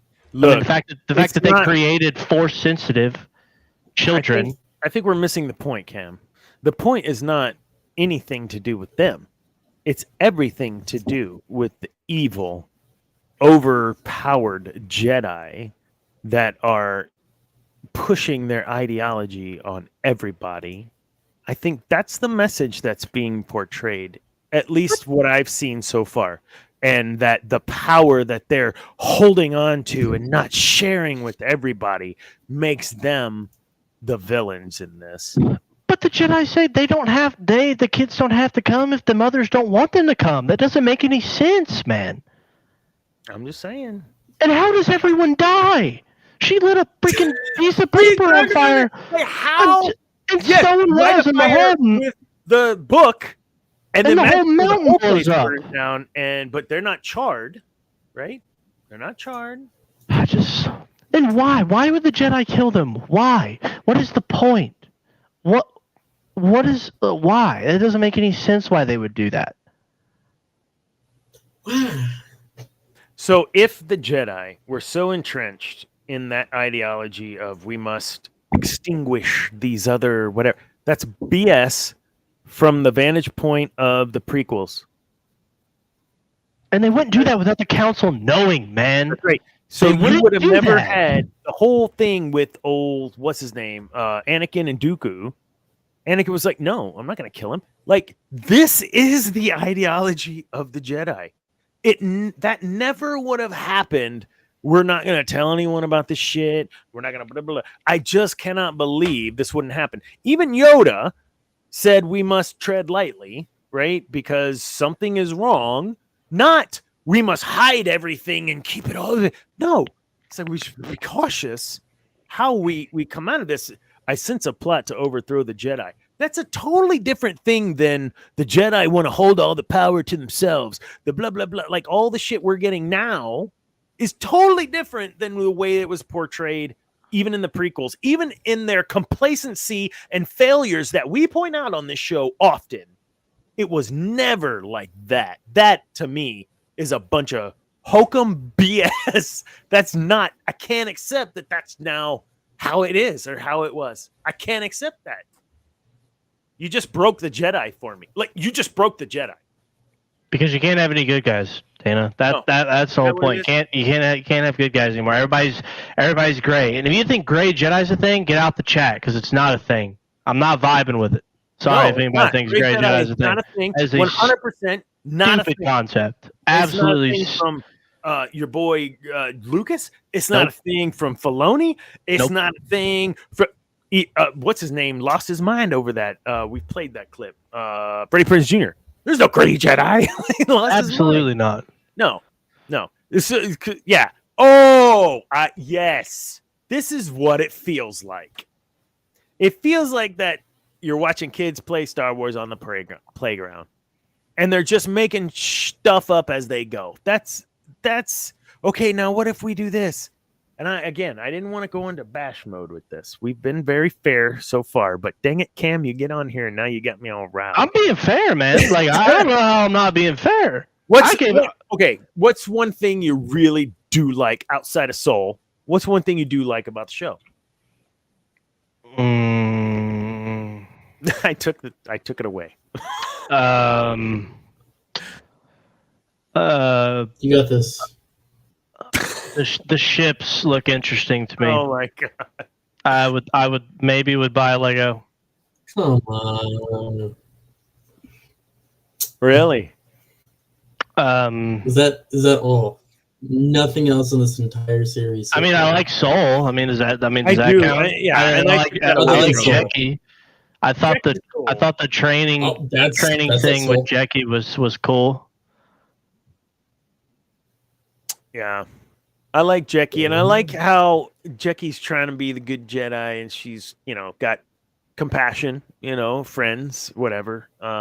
And you see that with Obi-Wan and Anakin at that last time they see each other before they face each other.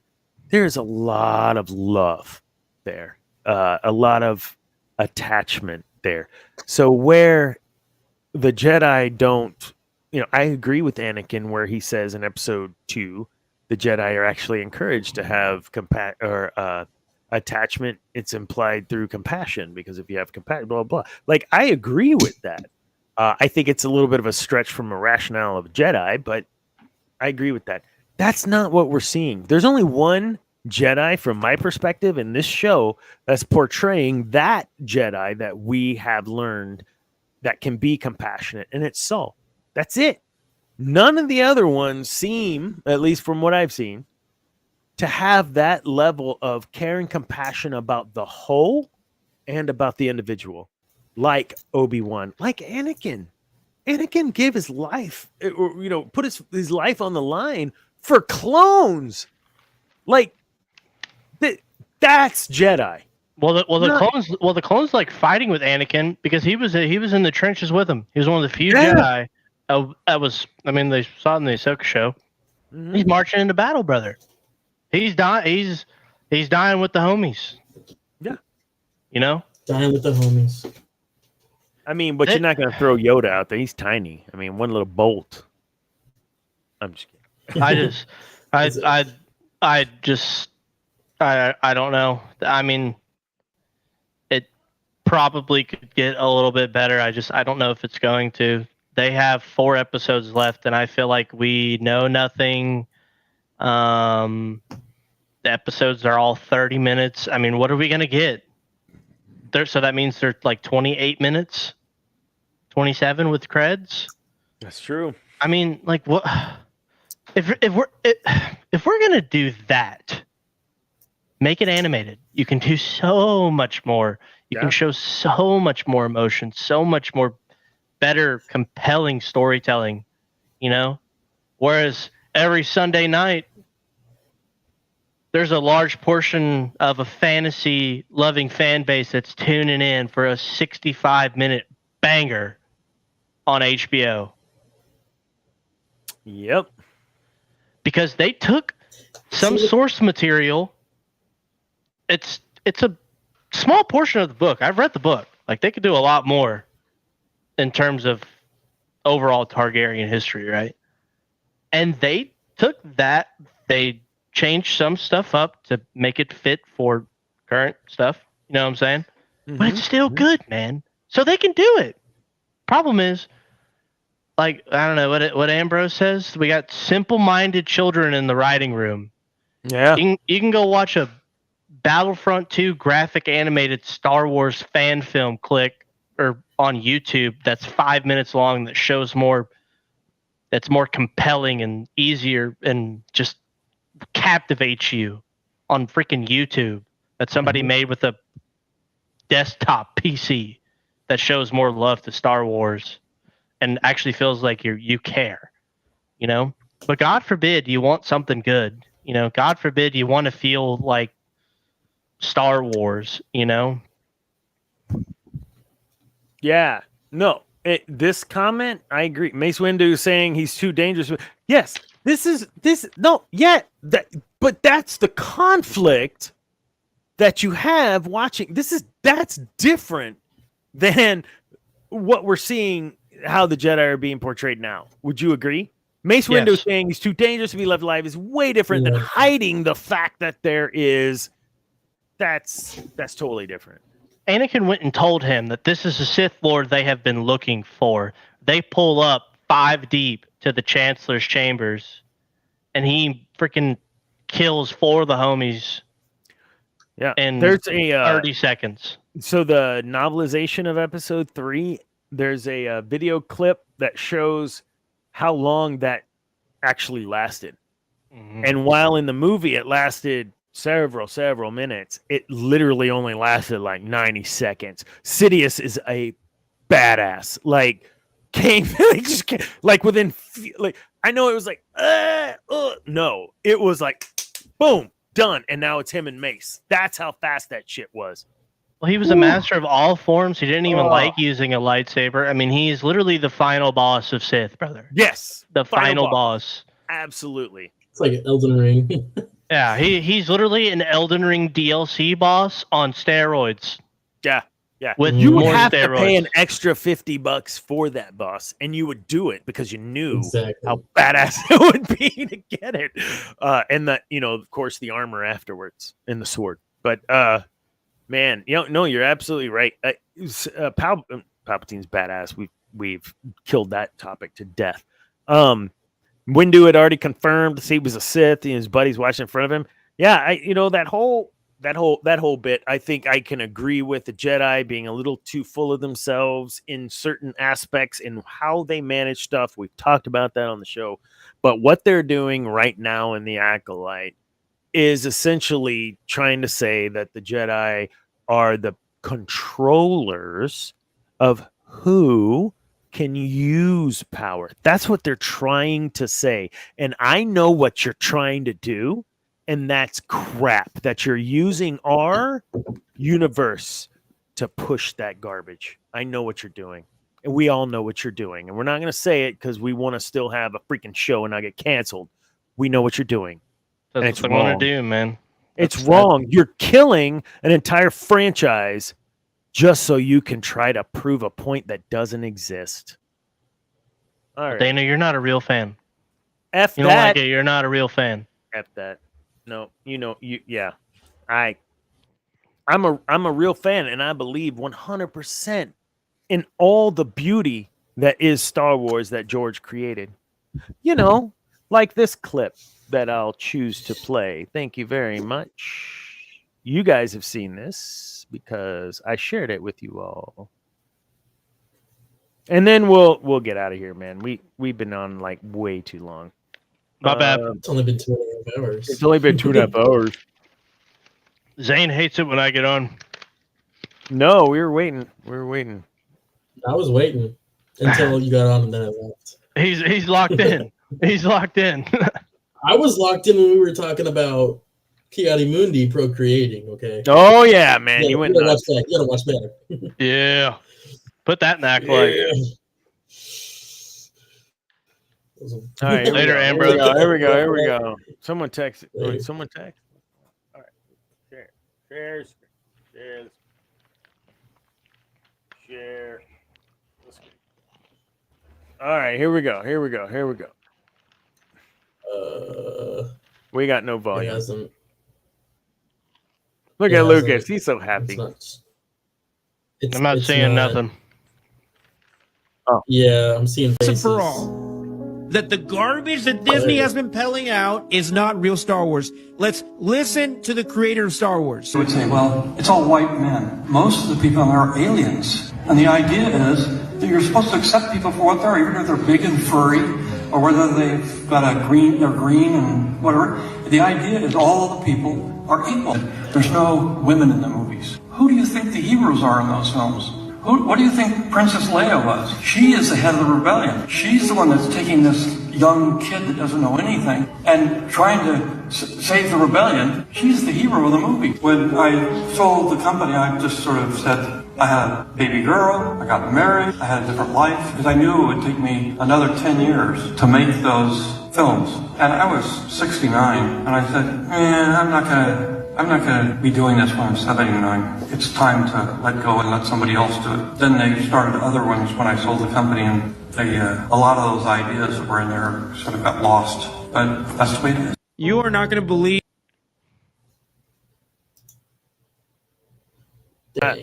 Look, it looks good though for being what 80 something. 95. So I've had the opportunity, a blessing, to create teams, right? To create departments in what I do, and having to hand that off to someone else is so hard.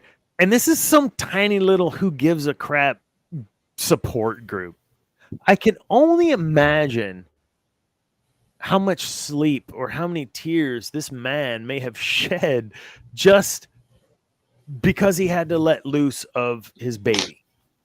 And then to see what's happening with it with zero control, I'm with him. I'm with him where he's no longer being silent about it. He's like, you people who are trying to do whatever you're trying to do, you're missing the whole freaking point of Star Wars.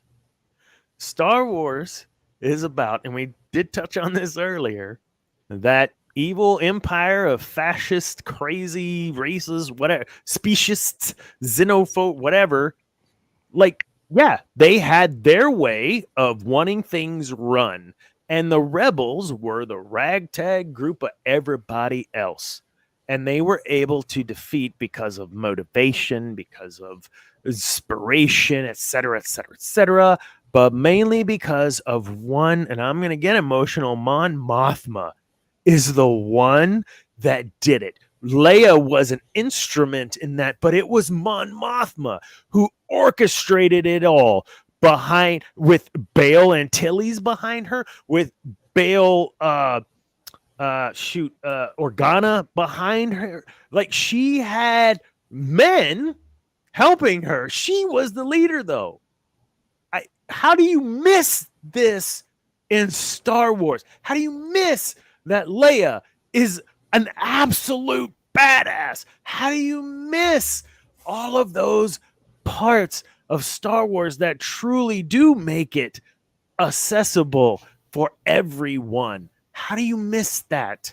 Okay. You got to remember, man, this is the same group that never had Han, Leia, and Luke on the same screen in the theaters. Not once. No. Oh, well. Look, remember, we can't change the past, though, right?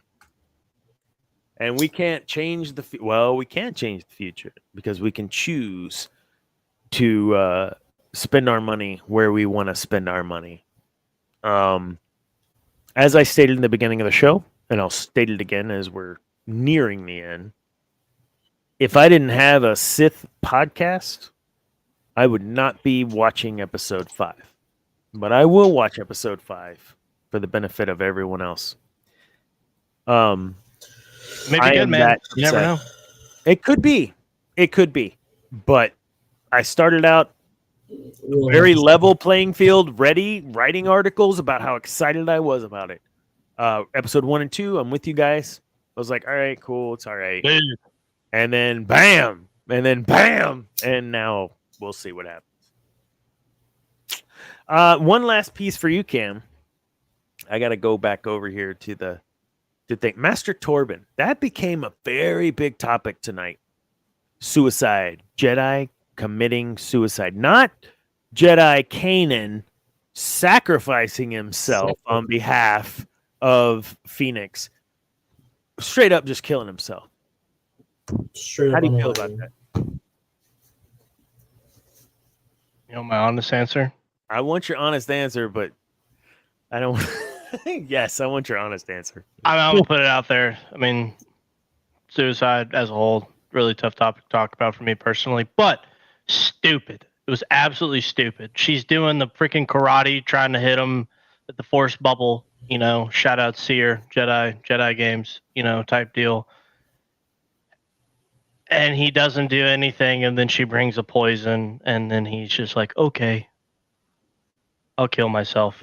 Well, like, for what, man? Yeah. We don't even get we don't get anything. And you know what? It's gonna get swept under the rug. That was 3 episodes ago, brother. It pisses me off because it seems that, you know what? If you feel, regardless of what the actual issue was, if you feel you're responsible for the entirety of it, don't seek out the truth or facts. Just kill yourself. Yeah. That's the message I got. That's probably not the message they were trying to convey, I would hope. And so what was he going to do? if May didn't come. Yeah. Is he just going to sit there forever? That and how makes does no she sense. know I'm going to bring him poison? Like, where is the story? That's your point, right? Like, where's the story? It's horrendous writing. It's horrendous writing. That's what it is. Really interesting character. Really good actor because he's done well in other critically acclaimed shows. And he just, unfortunately, I mean, it's like Henry Cavill with Superman, man. I mean, there's only so much they can do to work with, you know.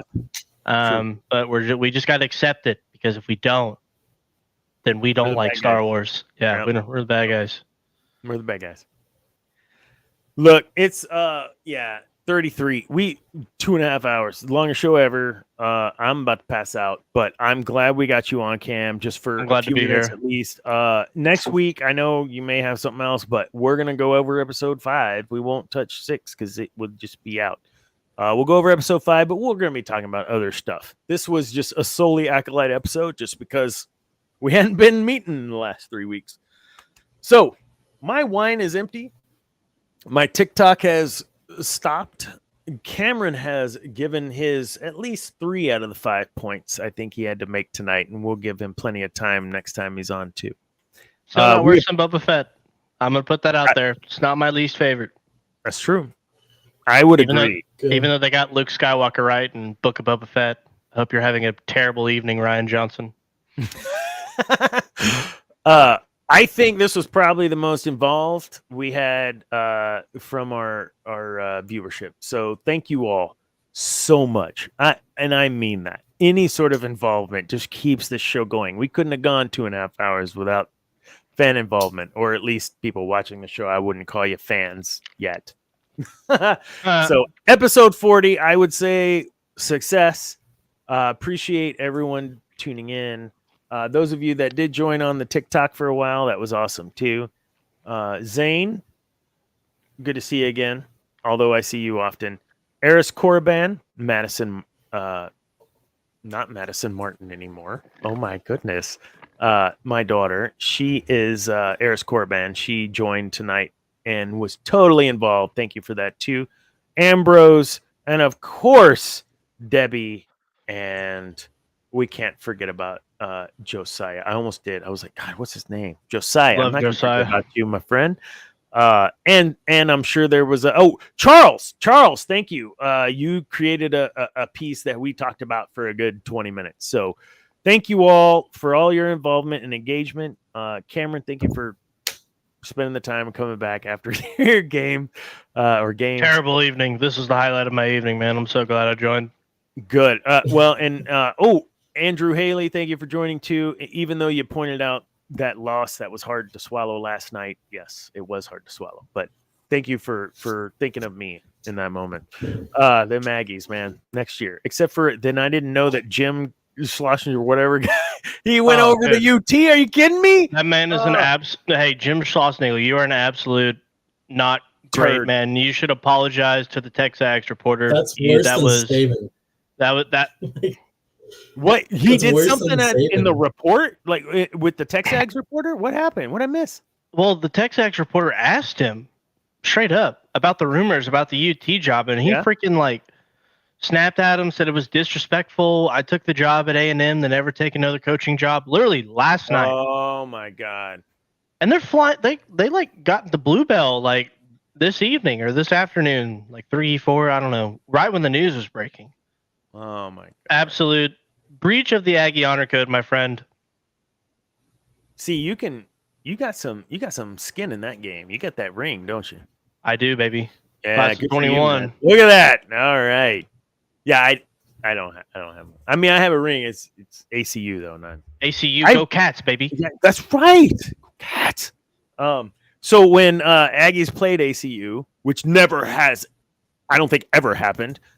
It was here at Kyle Field, so I got to go to that game. So I got to where I got my doctorate from, Abilene Christian Wildcats, played Texas A&M Aggies. I got to be in the stands with my 12th man jersey, but I had my ring on, and the people right in front of us were Wildcat fans in all purple, white, and they score or they blocked a. I don't remember what it was, something in the first quarter, and they ran back and almost got a touchdown, whatever. And I'm like, yeah, screaming. But I got my 12th man jersey on. They were like, what is this guy? And I was like, no, it's okay. I got my ring. I'm a Wildcat too. My wife works here. I gotta whatever. So no, thank you all. This was a great show. We'll have another one next week. Even if you got to come on late if you can. We can't go 2.5 hours ever again. This was too long. We need to figure out something where we can bring on the viewers. After dark, baby. After dark, we've been talking about it. We got to figure that out, and we'll figure that out here in the next week or so. Again, in about 2 weeks or so, will be 1 year of the Sith Dominion on GNN and of the Sith Dominion period. I celebrated 1 year at GNN back in April. I am no longer writing at this moment. Just for those of you that do appreciate the article from Dana every now and then. Not writing right now. I just needed to take a break. I've been pumping out 2 to 3 articles, 4 or 5 articles, sometimes a month, and I'm just tired. So, but we'll keep the show going. I don't think there's anything else. Anything else you got for next week? You got that show with Bo Moore coming up? Mm-hmm. I have that show with Bo Moore this weekend. Okay. This weekend at the Little Longhorn Saloon in Austin. And check out Twitch, Little Longhorn Saloon. They may stream it. I know they have a channel. Cameron, what do you got going on this week, man? Whole lot of nothing. I'm trying to play some golf. Yeah. Oh, we need to figure that out. We need maybe this weekend or something. I don't know. We'll figure it out. All right. All right, guys. Nothing but love to the Star Wars fan base. No matter how toxic you can be, no matter how loving you can be, just know we do have in common a love for Star Wars. And always start with that, man. There's no need to get nasty and hairy on individual people. Everything we did in this show, with the exception of calling out Leslie Headland once, maybe twice, but not that. We're talking about the show. No personal attacks, and that's how we got to do it. I don't like it whenever we see these fandoms start attacking people, and we're not going to do that. So appreciate everybody's restraint, except for Ambrose, who sometimes, I don't know if you're still on, Ambrose. I'm just giving you crap. The writing's not good, man. People said the same thing about George. No, 100%. It's terrible. It's fine. It's terrible writing. All right. Folks, we will see you all next week. Remember, kids, peace is a lie. There is only passion. Good night.